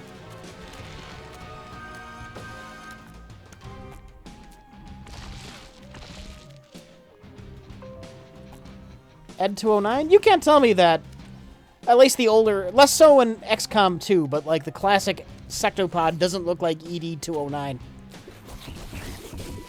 Maybe you don't know what ED-209 is. That's the chicken walking robot thing from RoboCop that shoots the board member in the beginning of the movie.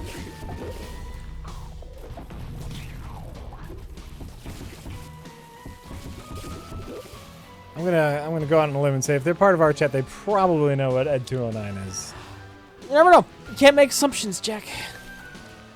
I can and I will, god damn it. That you just made an assumption about me making assumptions, Rich. I did. Oh. Got to a new place.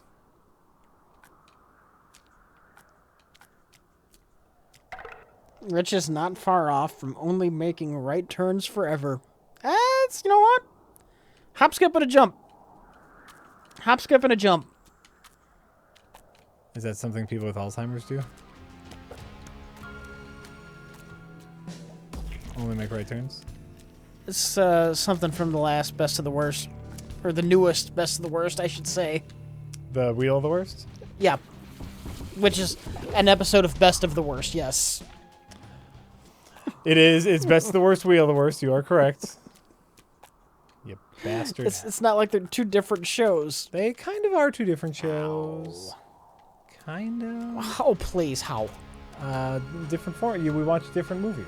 Is it a different show when we do horror movies as opposed to action movies? The Wheel is a subset of Best of the Worst. It's a gimmick show. It's a gimmick episode within another show.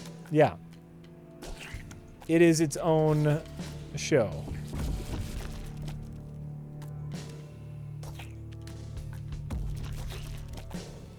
Well, I don't know how the hell you do this.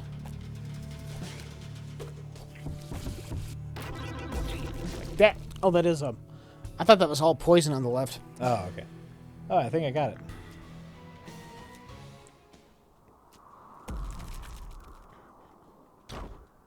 Let's see what cart I found. I found River City Rancid. This. Oh. This seems to be very similar. Yeah, yeah. I get it.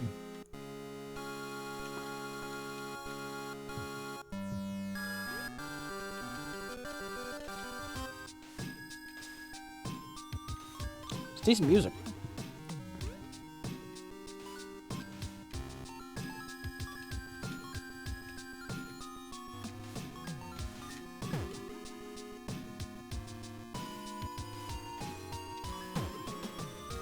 this is punishing. Game Child UK says, Rich, you are a good Samaritan, leaving keys, knife, and spray before you escaped on the boat. I usually take a 4-seater drive and not stop for anyone. Game is pure Darwinism when it comes to survival. I get, here's, my counter argument to that is like what you're saying is Darwinism, like survival of the fittest. Yeah. But what you're not taking into account is replayability. What Rich is doing is sowing seeds of giving, right? So let's say there's a new player. Okay? And that new player comes down the road and Jason is right on their ass. And they run across a baseball bat right near the exit that Rich dropped earlier. They're going to grab it, they're going to whack Jason with it, they're going to escape, and then they're going to think, next time I play, I'm going to drop shit right by the exit too. And it goes on and on until you are benefited by someone else's charity. Think about that.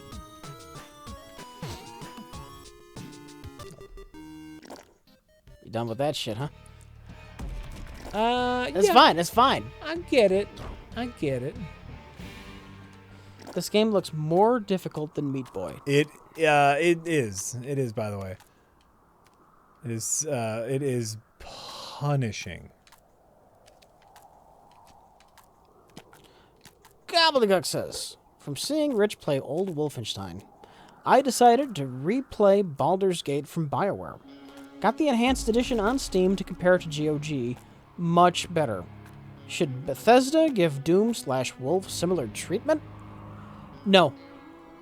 Doom and Wolfenstein, more so Doom, has so much going on with like source ports that it's completely unnecessary.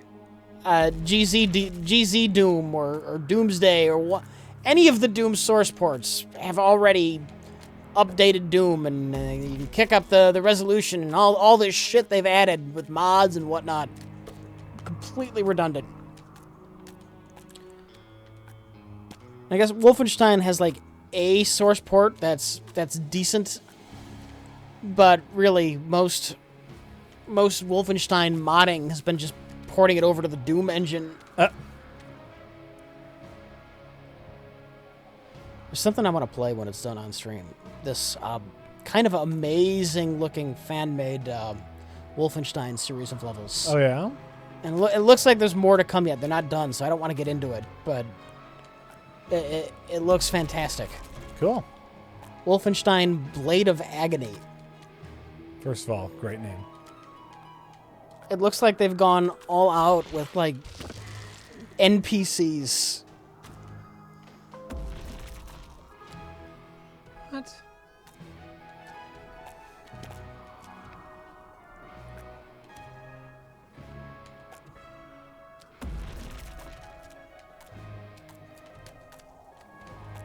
Nope. Rich, what is your opinion on Danny Elfman's score for Spider-Man? The most unmemorable thing I've ever heard in my entire fucking life. He took his Batman theme and he stripped it of any kind of character, and then he called it a wholly new and original work that did not fit Spider-Man as a character at all. It's god awful in its blandness.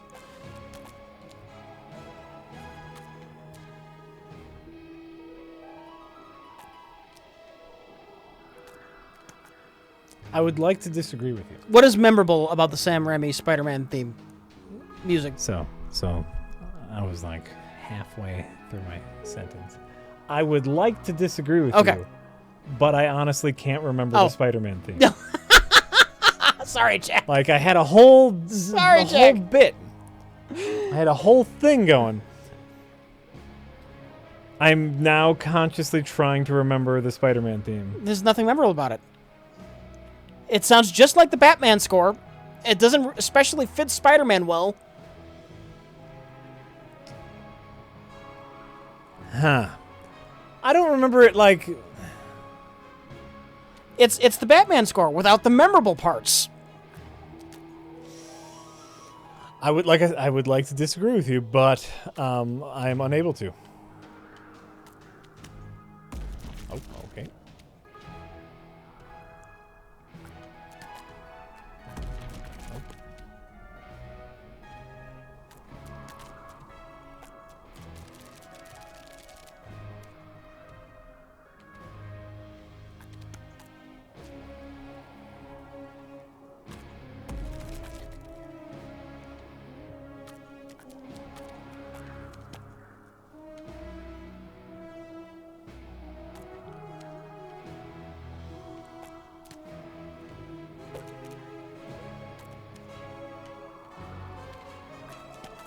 Now, I'm not only in the intro. You should hear me a few times throughout the game. Like, there was 4, right? Total?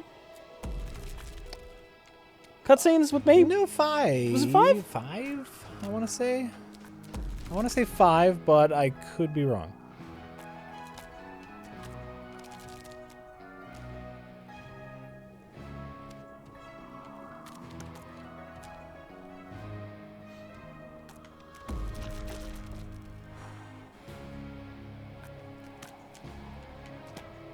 I think there are 5 cutscenes that you are in. But I also could be incredibly wrong. We should play a game before the stream is over on YouTube called, is this from Danny Elfman's Spider-Man or Danny Elfman's Batman movies? Okay, I think I can win that game. I think I'd like to believe in my ability to win that game. We're going to play that game before the stream is over. You pick it, and I have to guess if it's from Spider-Man or Batman. Son of a bitch. I can do that. I feel like I can do that. I would like to think that as soon as I hear that Spider-Man theme, I will recognize it immediately. And I'm not talking about just main themes. Like, obviously, Danny Elfman's main theme for Batman is extremely memorable. Oh, of course. Da-da-da-da-da-da. I'm just talking about general stuff's going on, music. Just that score in general. Right. Right. The Spider-Man main theme sounds like generic shit from the Batman films. I don't agree. Okay. I remember it being good. I just can't remember it. I remember really digging the Spider-Man. Oh, fuck you. I remember really digging the Spider-Man theme.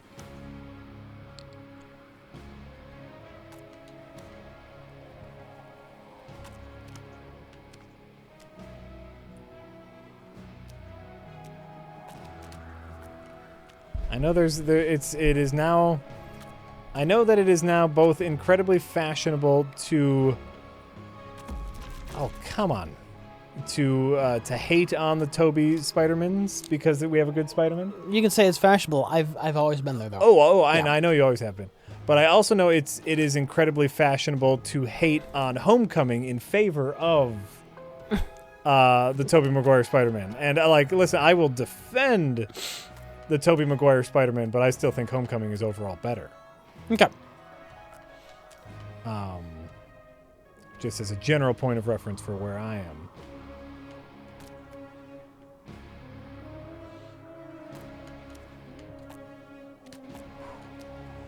Whew. That was challenging. Ghosts. Do they kill me? Probably. Do they kill me, or can I jump on them?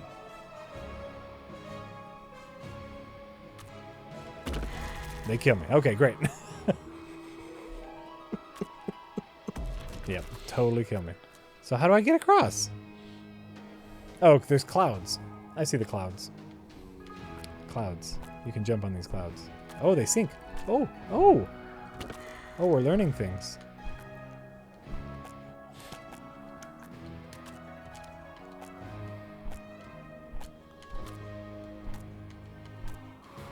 Ooh, I see what you gotta do. I think Oh, I think you should shut save your up. tumor first. Yeah, you're probably right. Always save your tumor. I see it. That's tricky.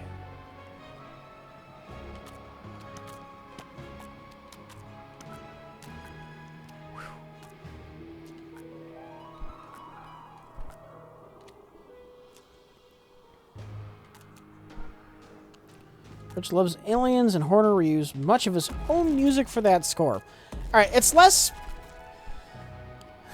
that it's reused, because I don't think it's reused. It just stylistically, it's not.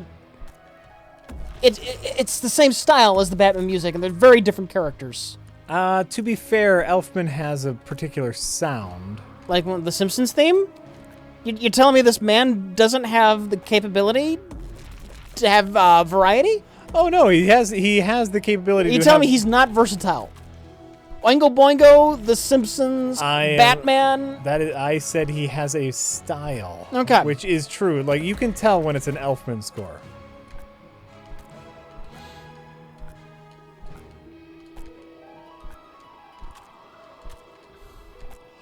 Boom! Did you see that? That was amazing. I'm the best at everything ever. Except for this guy's fucking shit. You've never, Jesus Christ, Rich, you've never been more raw. All caps. Somebody is highly agitated. Somebody is an Elfman, or someone is a Spider-Man theme fan. That I have dared to say that Elfman's work on Spider-Man was just kind of fucking lazy, slapped together, and not memorable. I'm gonna disagree with you, even though, technically speaking, I cannot currently remember the Spider-Man theme. Shit.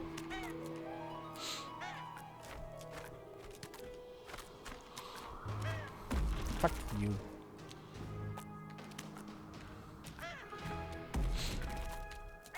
All right. Dishter says, have you guys ever played Battle Kid for the NES? It's a homebrew made in 2010 that plays similar to this game.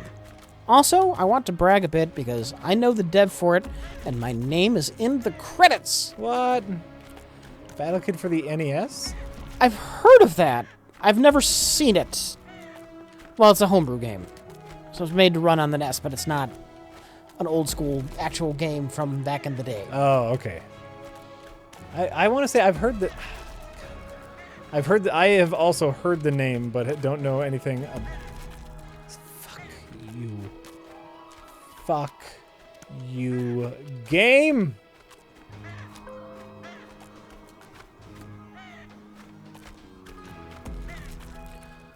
Rich, what is your opinion on the 90s animated Spider-Man show? I remember not being super fond of it. I didn't watch much of it, though, so... You know, that was... And, you know, I'm a bit younger than Rich, so that was my first, you know, big Spider-Man thing. So, like... That was...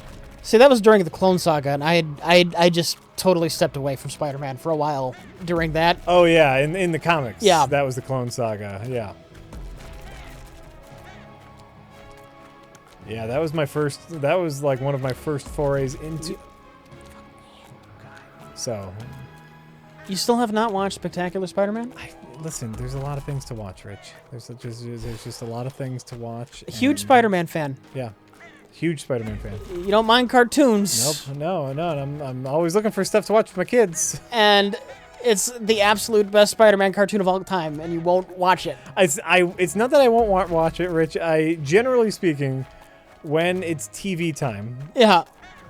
For me, I will try to watch something, you know, that's on my list of things to watch. And Spectacular Spider-Man is on my list of things to watch, but it is certainly not high up there because there's so many fucking... Yeah, how many things... It gets it so right.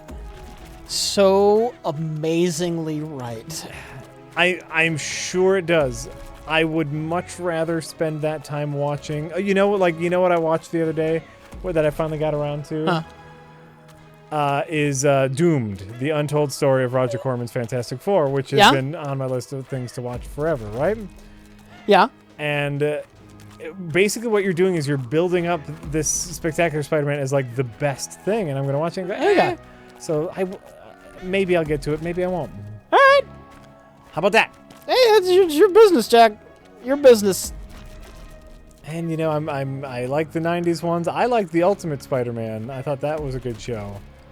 I might have seen the Spectacular Spider-Man, but it's just not a. It's not a. It got bad.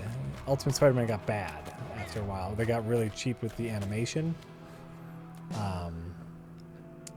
They got really cheap with the animation, is what. Oh, fuck you! Oh, God darn it.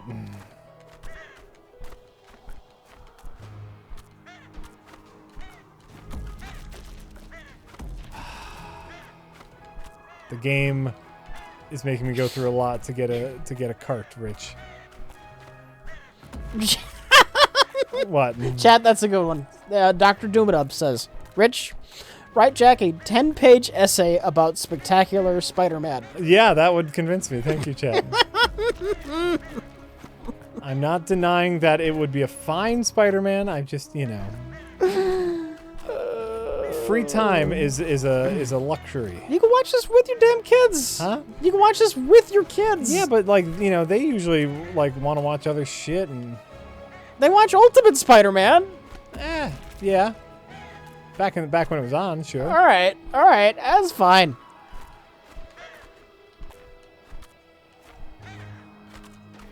Fuck you, game. Fuck you, game. So I watched Doomed. Yeah, The untold story of Roger Corman's Fantastic Four. Not the greatest documentary in the world. Yeah. Like what do they do or not do?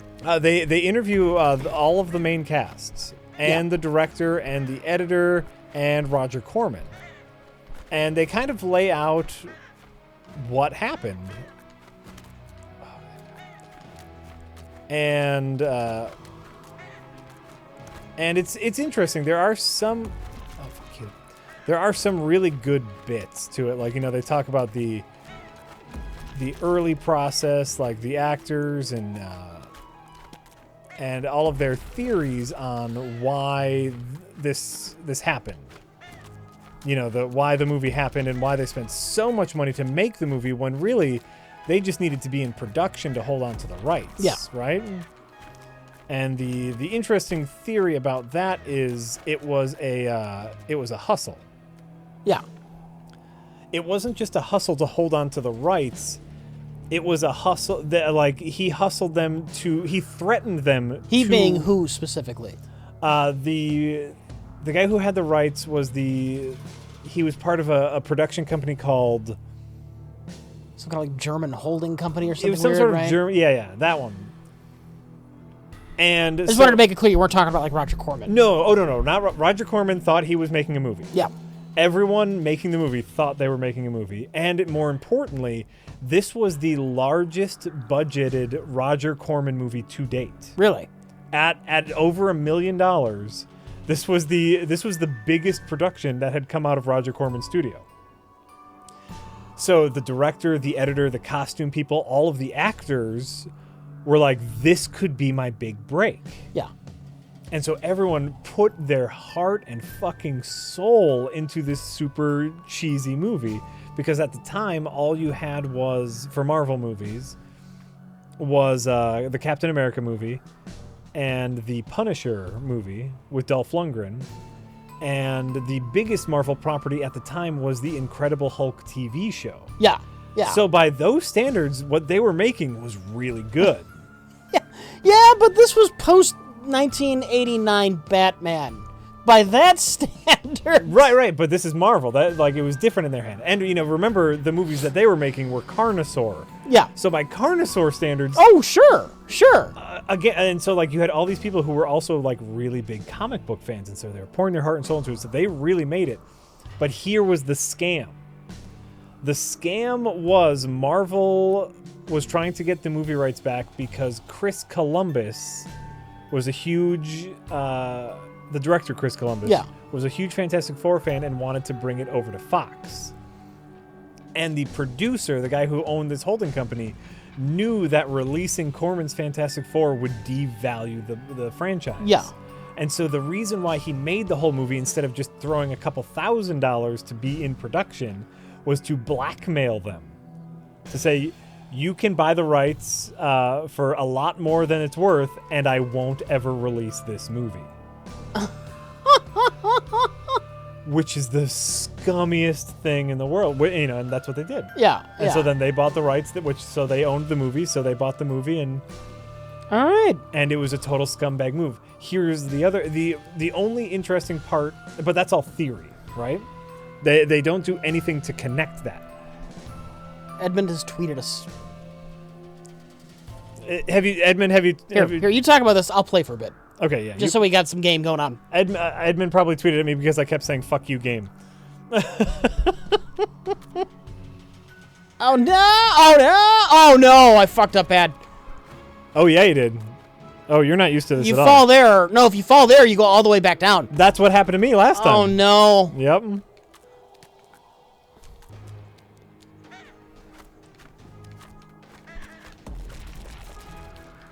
Which one is the... Is the stick to walls one? That one.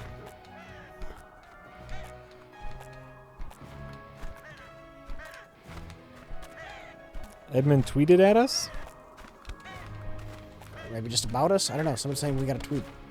We got a tweet? I don't know how tweets work. Do you get tweets? I don't see any Edmund tweets at us. Is a tweet something you do to someone else? I mean, both. Or are they just kind of for everyone? I don't see any tweet from Edmund. Ah, shit. Oh, he tweeted about us streaming. Oh, okay. Great. So yeah, anyone who hears me say "fuck you" game, know that that's just part of difficult platformers. Okay, so Roger Corman. Yeah. The Fantastic Four. Here is the really fascinating bit. So everyone working on the movie who, you know, a lot of these people were part of Roger Corman's stable of like cheapo director, editor, actors, right? Yeah. They all saw this as their stepping stone. Hey, if we can make this movie work, a movie that's going to be shown in theaters, right? How do we do this without fucking up? That's the question. This would do amazing things for our career. And so the only reason... Oh, no. Oh, you got saved. Yeah, for that one, you can't do a ledge jump. You need to jump up. There you go. Easy every time. Got it. Easy every time, Jack. Great it. Oh, I can't die, though. I won't. No, you can die. It's fine. Not after I get the cart? The cart, you can die after. The cart I can die after? Yeah, just not tumors. Oh, no! No! Roger Corman did give everyone their stuff. But so here's the interesting part. The only reason why you and I know about the Fantastic Four is because the actor who played Mr. Fantastic and the actor who played Ben Grimm used their own money for the publicity tour. Because they were so convinced that this was going to catapult their careers. Yeah. They sunk their own money into Comic-Con appearances and radio spots and traveling the country and doing all of this press to get people hyped about the movie, which worked. It worked so well that it made the scam of this producer extra viable. Like, look, people are excited to see this Roger Corman movie. You better pay me or else people are going to see it. Right? It's shameful. But so the actors sunk their own money into this publicity campaign, and that just makes it extra sad. Overall, the documentary wasn't the greatest in the world, but It's worth 20 minutes of talking about it. for this, I mean, yeah, basically, paid for itself. Wow, it does, and you know, like the actors talk about it, and they're like, listen, you know, it you know, as far as we knew, that was the right call to make, and you know, obviously we know better now, but you know, I still would have done it, like because that's what I thought.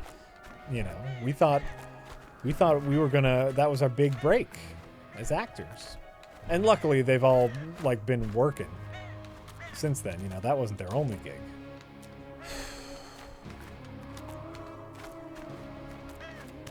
I remember seeing the trailer on VHS day. Oh yeah. Shit. Oh yeah, ghosts kill you.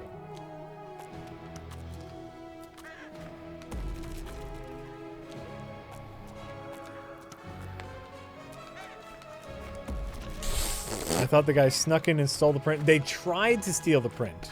So like the only reason we all know about it is because of the actors going on a publicity tour.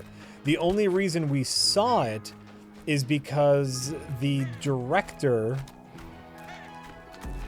he tried to go in to steal the actual film print, but he could not get the actual film print.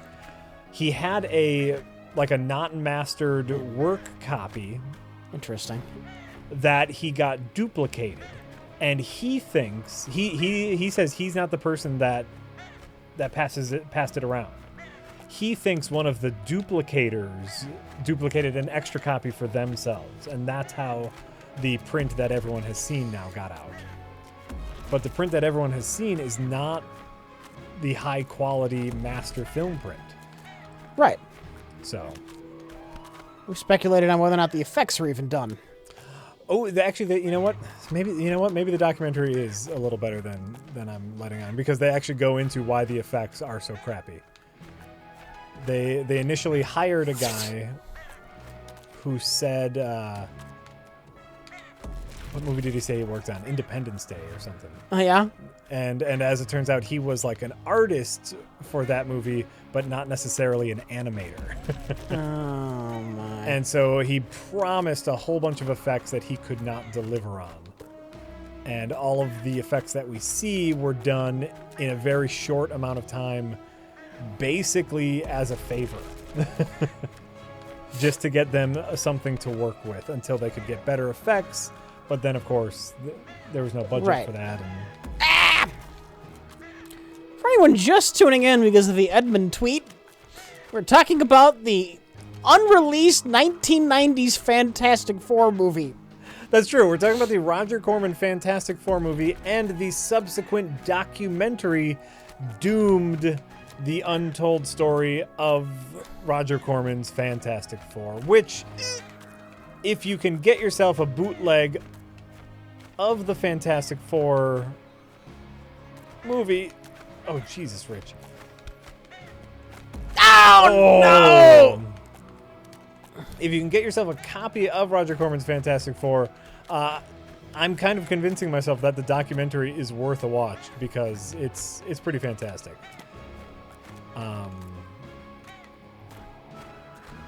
But I mean, like, I guess it's like it's not super fantastic just because it's mostly just interviews. Like, it's mostly just talking head interviews. No! But no!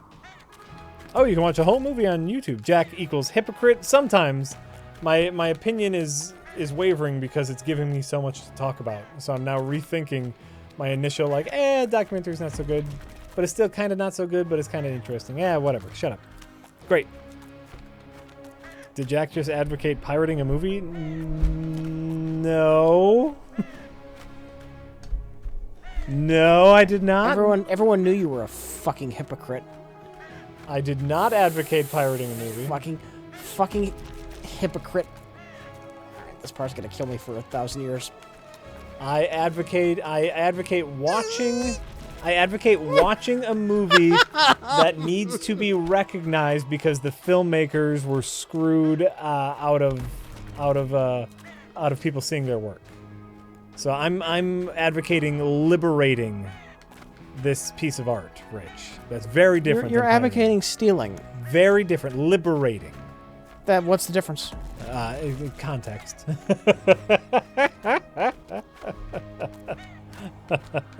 You hear that, folks? The whole world is gray. Yep.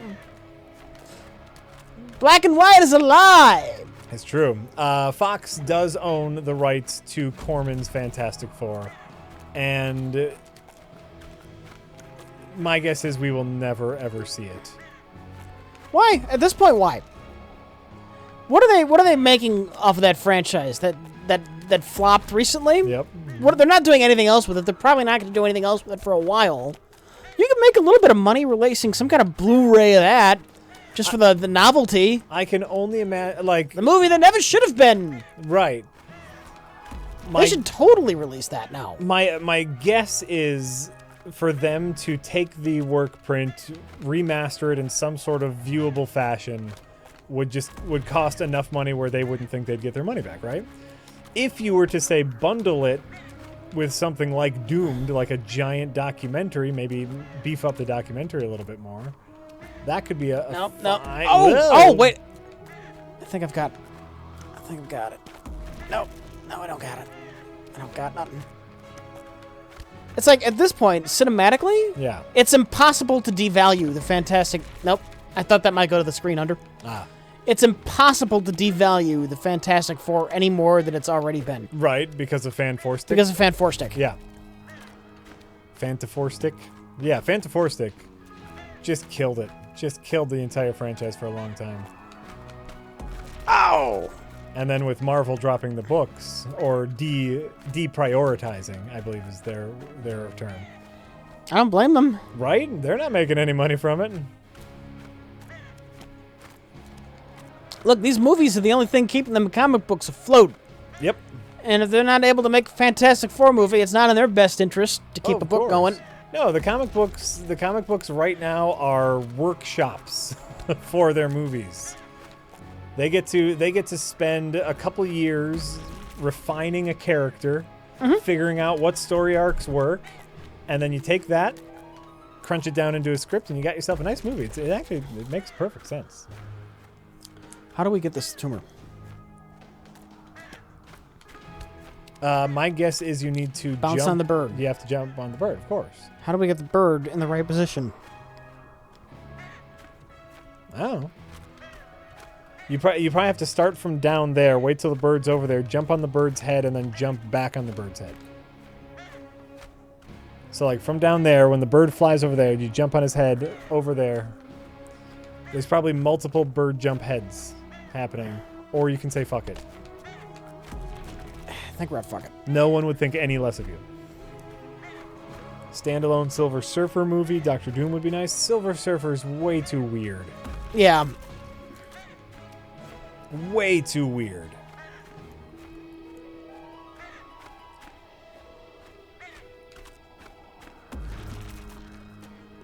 It's possible you could do like a if you were to roll the Fantastic Four into the Marvel Cinematic Universe, you could probably do something very Captain America-esque, where they were heroes back in the day, and they travel through a time vortex. Why would you do that?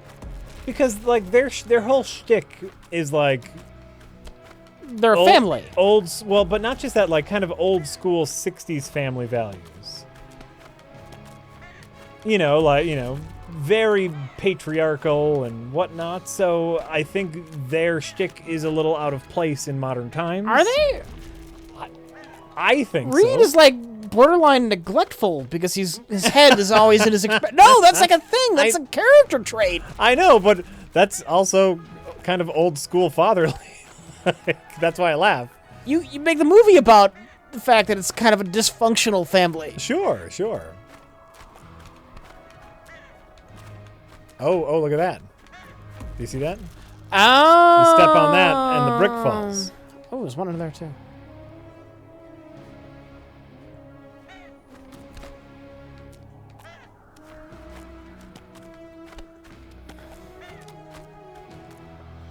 They're so 60s. They're fucking Leave It to Beaver.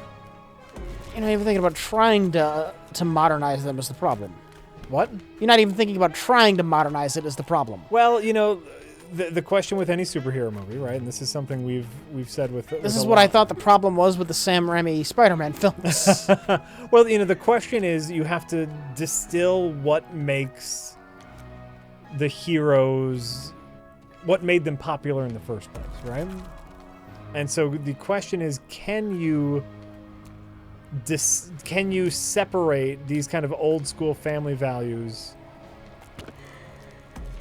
Nope. Interesting. From the Fantastic Four. Oh, your friend isn't bothering you anymore. Whatever. Really? I wonder if you need your friend, though. That's the question. There you go. Got that tumor, Rich.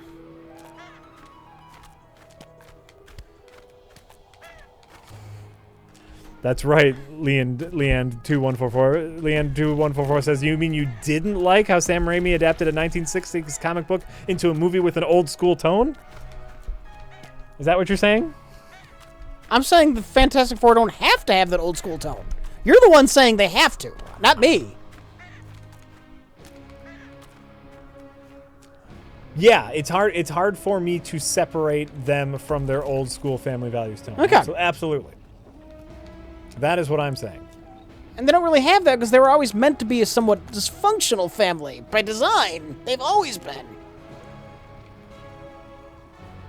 You just never read them. I read enough of them. I have not read a lot of them. That is absolutely true. Torch and the Thing didn't get along. Reed was kind of neglectful.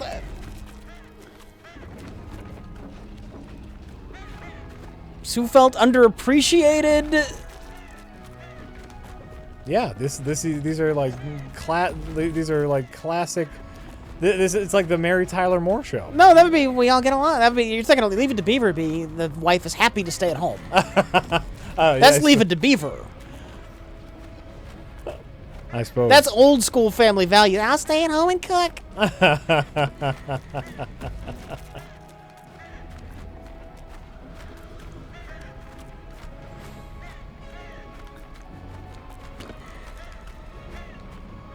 Oh, I can't. Oh, wait, I can. Oh, oh no! No, you're fine. Oh. You're fine. You're fine. Screw it. Get Trauma for the next Fantastic.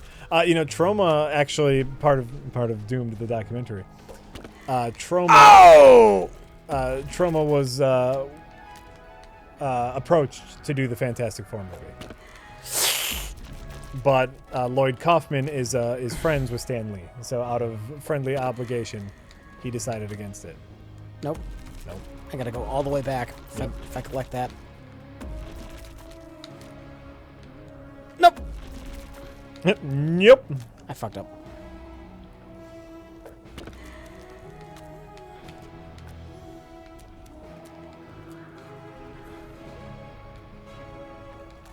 And other people are saying, Rich, this whole like Sue feeling neglected thing didn't happen until the late 70s. All right. When the women's lib thing started. Oh, so you're saying that the Fantastic Four have been updated for a modern audience before in the past, and you could do so again? Maybe. That's what they're saying.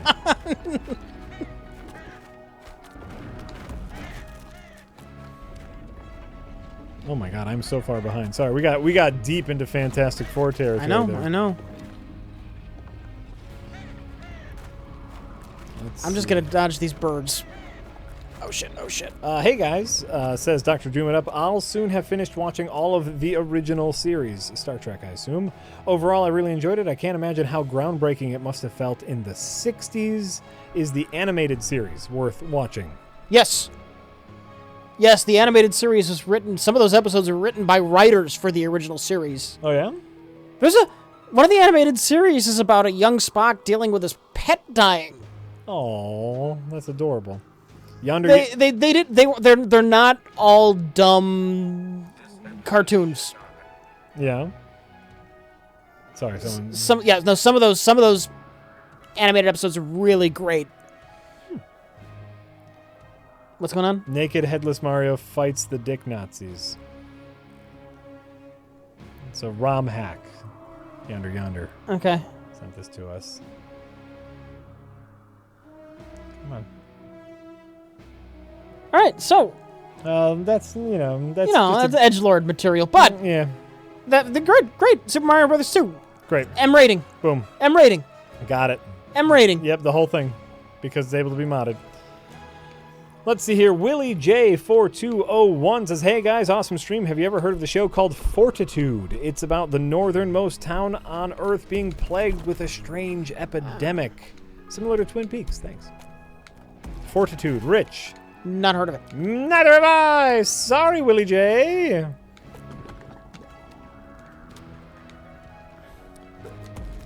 Oh, that was dumb. Someone's Jack Trigger Joyce wants to know if the animated series was the original voice cast. Yes. So it was Leonard Nimoy and all of them. Really? That's great. Except for maybe is Chekhov in it? They might not have Chekhov. Okay. But no, Sulu, Shatner, Nimoy, McCoy, Crazy. DeForest Kelly, Scotty. It's that cast you know and love. Yeah, someone's saying except Chekhov. Yeah. They made that before Star Trek was a big deal, when it was still just this failed show from the 60s that only a hardcore few cared about. Oh, interesting. Well, what do we do with the Star Trek thing? I guess we make a cartoon or something. Sure. The kids seem to like it. Make a cartoon. James Doohan, a.k.a. Scotty, did most of the other voices in the series as well. Neat. I remember Michelle Nicole. Michelle Nicole? How's Uhura? Uhura. What is her name? I'm pronouncing it wrong. I know it.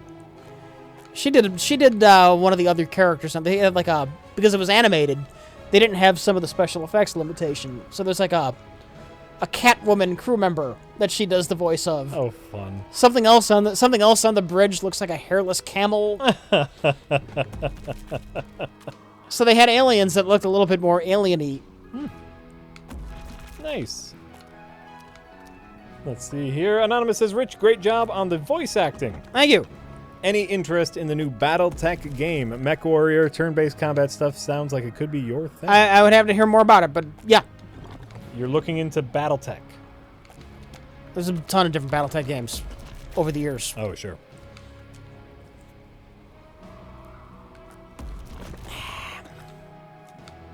How do we get that one up there? That is insane. I don't even see how. There's got to be a... you see, when you can... So, the spikes, you can actually stick to the side of spikes. Yeah. And if you stick to the side of that middle spike there, right beneath the tumor, it raises up. Oh. I just saw it happen right when you asked. All right, that was bad. I mean, you know. Give it a...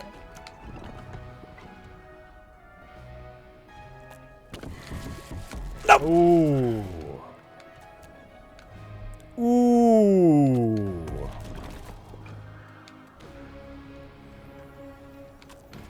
Let's see here. The Ayatollah of Rock and Roll says, Rich, has Rich, or blah, blah, blah, blah, blah, blah, blah, blah. The Ayatollah of Rock and Roll says, RLM has given a lot of love to Verhoeven's RoboCop. That's great. Total Recall. It's also great. Starship Troopers. Yes. All these movies are great. How does Basic Instinct hold up? I feel like it was his masterpiece. Genre-bending, sleazy, slick, and demure. It's been so long since I've seen it, I can't tell you how it's held up. The other thing you should know is... if you look at the other three movies, RoboCop, Total Recall, and Starship Troopers, they have one thing in common that is in stark contrast to Basic Instinct, which is over-the-top violence and gore. Over-the-top action, violence, and gore. Which kind of... I don't know about you, but at least for me, that's why I really like RoboCop, Total Recall, and... Doesn't mean that Basic Instinct isn't a good movie. Oh, no, not saying that. I'm just... How come I can't land... properly, Jack? Because you're bad at video games? Wow. I mean... Lord Belmont says the narrator on that video in the new Best of the Worst is not Robert Stack. Rich. It's Will Lyman, the narrator for PBS Frontline documentaries. Okay. You idiots!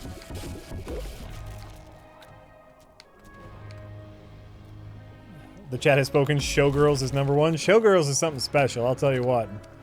That movie is something effed up. It's just the right amount. I'm making a mockery of this game with my ineptitude. No, I think you're highlighting what it is that people like about this game. It wouldn't be any fun to win if it wasn't challenging. There we go. Nice. This is... You have to stick to landing, Jack. What? Half. Dale Cooper is in Showgirls, that's true. AKA Kyle MacLachlan. And he has the most amazing pool sex scene you will ever see. Yes! Nice. Nice get, Rich. Oh, wow.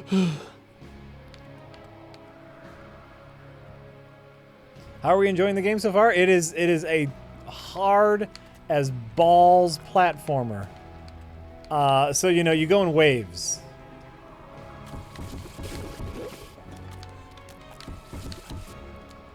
Wow. Kind of nailed that.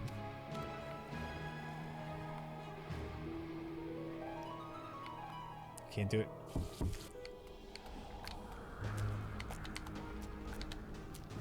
You know, you go in waves of love where Nope. where you hate it because it's so difficult. But once you defeat that level, you know you earned it.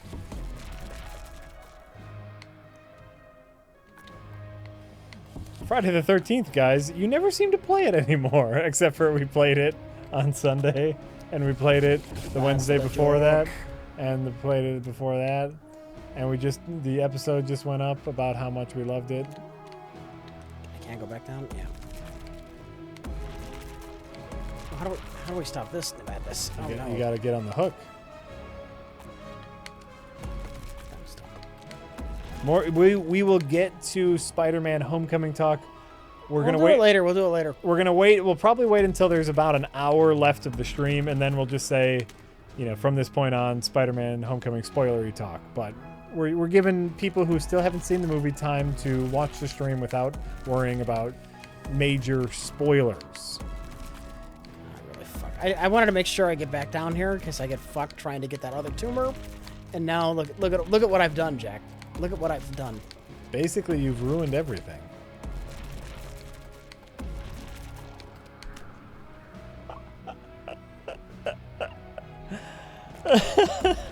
Oh, and we still need time to play Spider-Man or Batman, who's the Elfman theme, which will be a great game.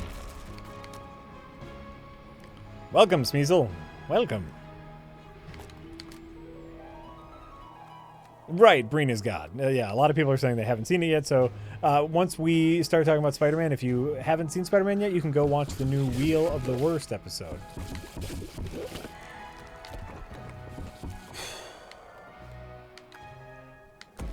I saved that tumor. You got that tumor, that's all that matters. Nice. Nice! All right, where are we? Caucasian Gary says, hey again, Rich. Yeah. Are there any games, regardless of genre, you'd recommend that share the level of freedom as MechWarrior? I adore games like that, but being born in '97 has limited my exposure to them. Oh, great. You got to get that third one up, too. How did I do this? How did I do this? Because there's that little pocket over there. That's right. That's right, Jack. Yep. You know the score. I know what's going on! I saw Spider-Man a second time today and it's fresh in my brain. I was thinking about that. Before we get to Spider-Man spoiler talks, I was fortunate enough hold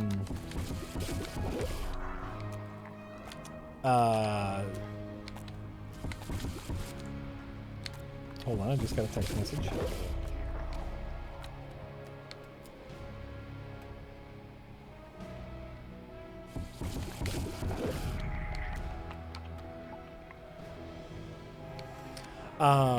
I was fortunate enough, my mom, out of the blue, took both of my boys last night. She was like, hey, let me grab the kids. Let's have a sleepover. And so I said, fuck yeah, get these assholes out of my house. Because that's what any parent says. because, kids are horrible assholes. There we go. There we go. So I had the whole evening, like afternoon and evening free last night. So I got a bunch of work done, got a bunch of paperwork done. Everything was great. But Lisa was also gone working. And so like I had to figure out what to do with my time. And I was actually really thinking about going to see Spider-Man 2 or Spider-Man Homecoming a second time. What? Hop on the cloud, it'll sync. Oh, the cloud, stop. The cloud will sync. Yeah. Oh, there's that hook down there. Do you see that? What am I gonna do with that hook? I don't know. Go hook on it. Why is there a hook there, Rich? I bet this whole platform comes down. That's what I'm saying. So I was contemplating seeing Spider-Man Homecoming a second time because I enjoyed it so much, and I actually do really want a second viewing.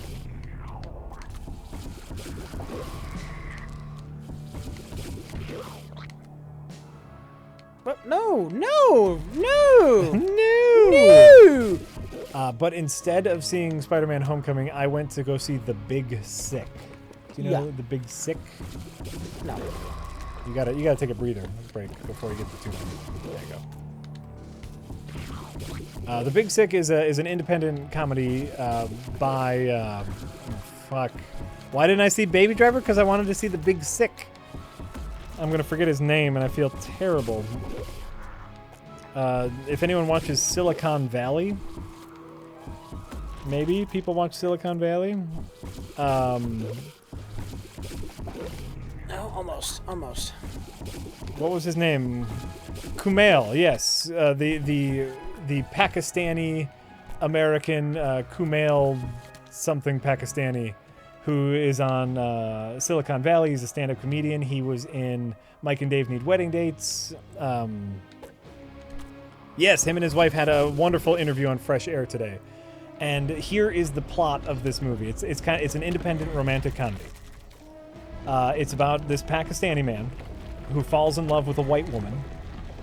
And early on in their relationship, she gets put into a medically induced coma. Yeah.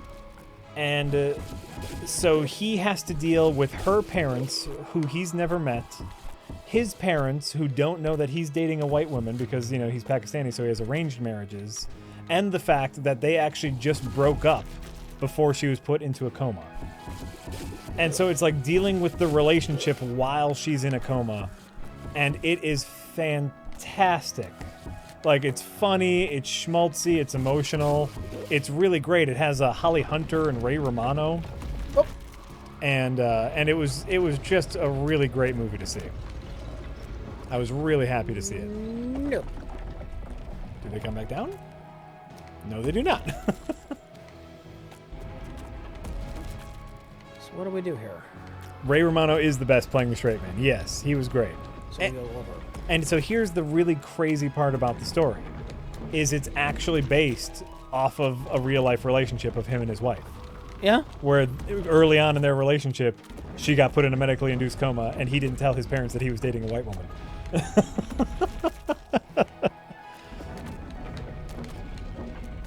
I'm talking about the movie called The Big Sick. And I had to go way down to downtown Milwaukee's independent movie theater to see it because it's not playing at the big theaters. But I think it's coming to the big theaters this weekend. It's too fast, Jack. You were too fast? Yeah. Yeah. Nice. Last time I hit the spike because I was too fast. Oh, sure. Leap of faith? Oh. Or no. Or maybe if I fall, I get something. Or... Okay, good. I was like, what if it takes you back and you have to do that whole thing again, Rich? Don't do it. Don't do it. Do they serve beer there? Yes, at the Oriental they do serve beer and wine. Oh my god. Oh, shit. Oh my god. Oh, shit. Oh my god. Is it memorable as well as entertaining? Yes. It is so...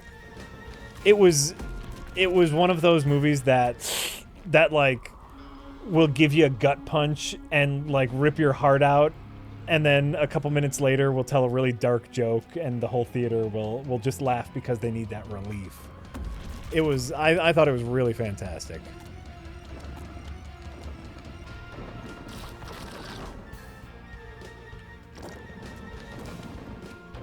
Adult movie exactly. It's one of those adult movie watchings, and I really recommend it. I see this. What? Oh yeah, you're probably right.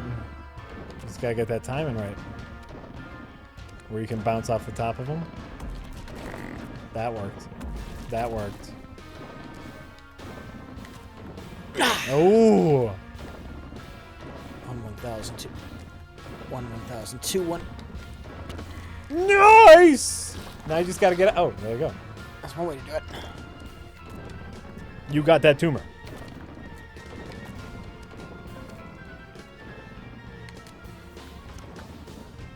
Often real life can be more interesting than fiction. Yeah, yeah. And actually, like, him and his wife were on NPR today to, you know, promote the movie and just do an interview. And they wrote the movie together. And, like, it was one of the most sweetest, heartwarming interviews you will ever hear, because they were talking about, like, the writing process and how, like, she would write a page and he would write a page, and then they'd swap and read each other's work. And just seeing that situation play out from both of their perspective helped strengthen their marriage. And it's just like, that's adorable. Can't recommend it enough. The Big Sick. All right, so how do I get up there? I guess I have to. Yep, you got it. You got it.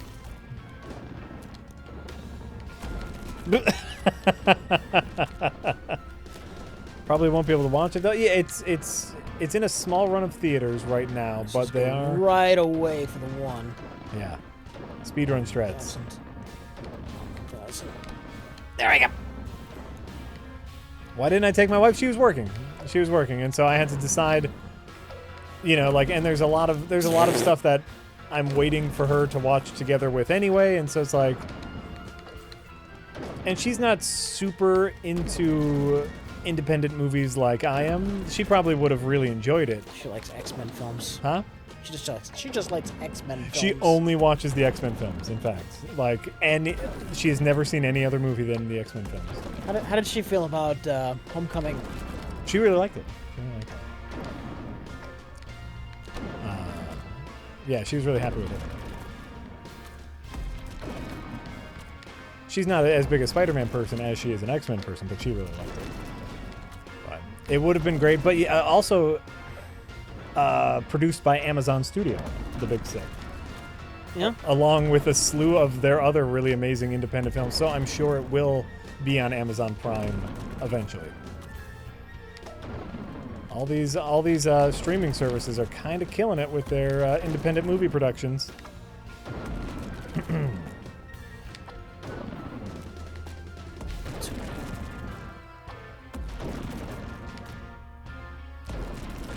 I you know what? I can't even remember the score for Homecoming.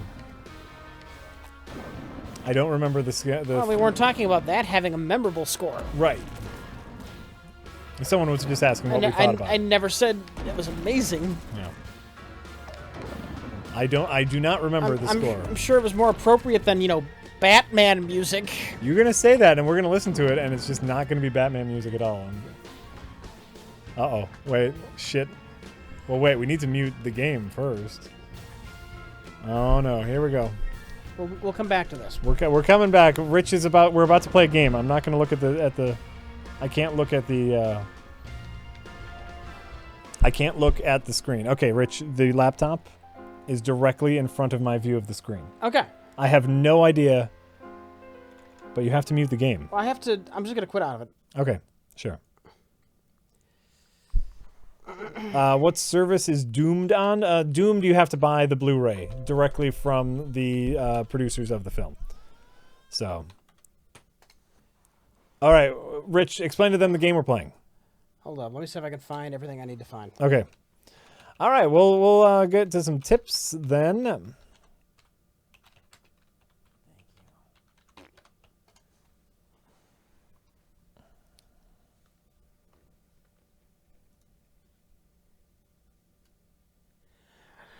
All right, so I am going to play some music, and then Jack is going to tell me if it's from Danny Elfman's Spider-Man, Okay. one of those movies, Yeah. or Danny Elfman's Batman. Okay, and I cannot see the screen. You cannot right see now. the screen. Okay, so it's Spider-Man or Batman? Let's see. You asked? Oh, ad. This is a commercial. Hard soda. Live hard. Ish. Okay. Here we go.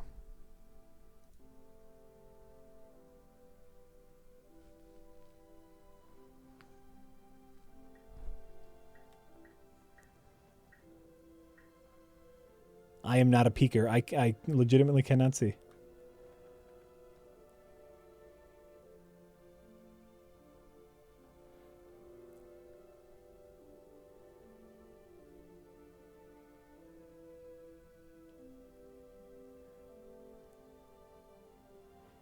Oh, wait, that part?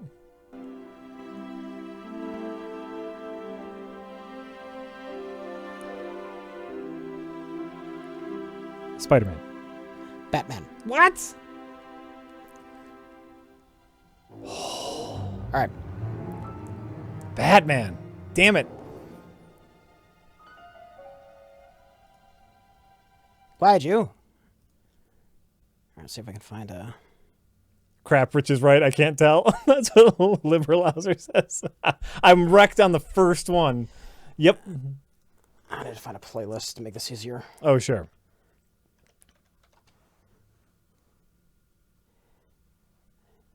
Like the normal... Oh, is that in... I'm in Google. No wonder. I need to get to YouTube. Give me a second. Give me a second.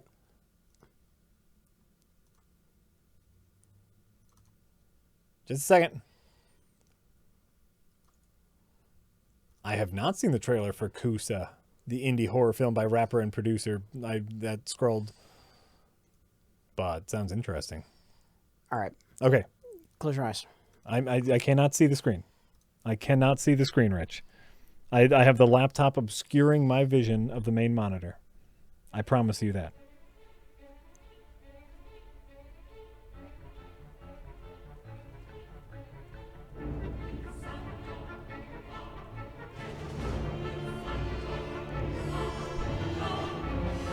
Oh my god.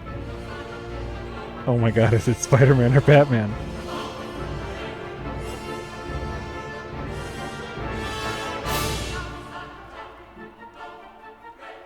Like, let me walk you through my thought process. Yeah. My gut wants to say Batman because of all of the choral stuff, but I think you chose this specifically to fuck with me, so then I want to say Spider-Man. Oh, wait. Oh, there it is. But you Okay. weren't sure until... I wasn't sure, but I did want to say Batman.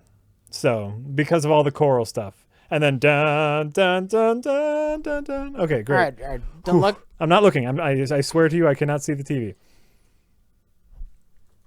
Do not pick a random track from Beetlejuice. You fuck.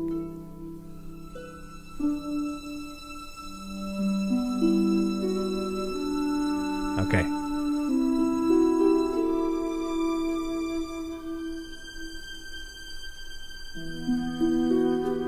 Spider-Man.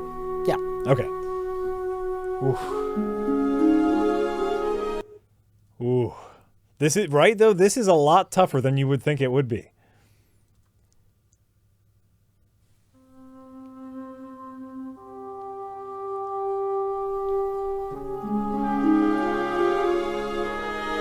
Oh, that's definitely Spider-Man. Yeah, okay. Definitely Spider-Man. I know that thing.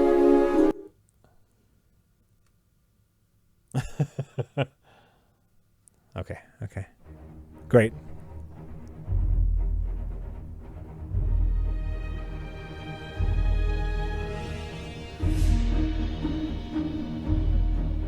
Oh, fuck.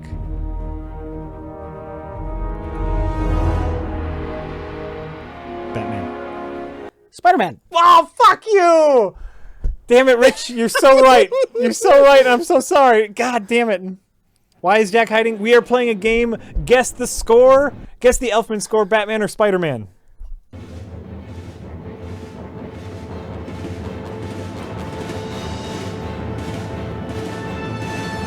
want to say Batman. But hold on.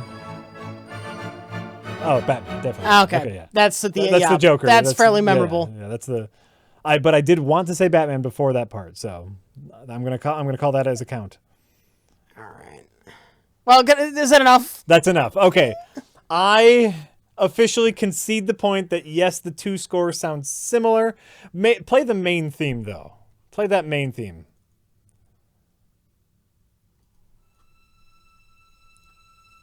There are similarities, but I think that has more to do with Elfman's style than any sort of rip-offery. He's done wildly different things. He has done different things.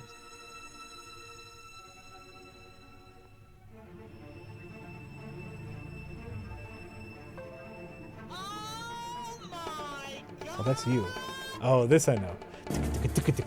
That's from the Marvel logo, yeah. Skip ahead.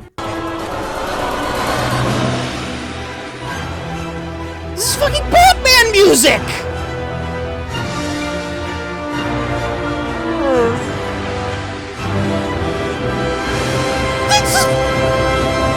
It just needs to go da da da! And that's the fucking Batman theme!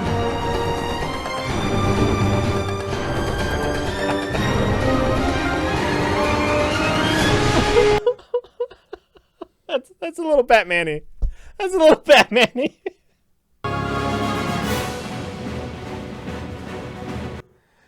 Oh! It's the hook for the Batman theme is a little more predominant, is what I will say. Da, da, da, da, da. But it's in there. All right. I concede the point that yes, they sound very similar, is what I will say, Rich. Oh man. It's the Batman theme without the memorable bits. Turn it down a little bit now. Oh, I gotta have the TV. Yeah. Thank you.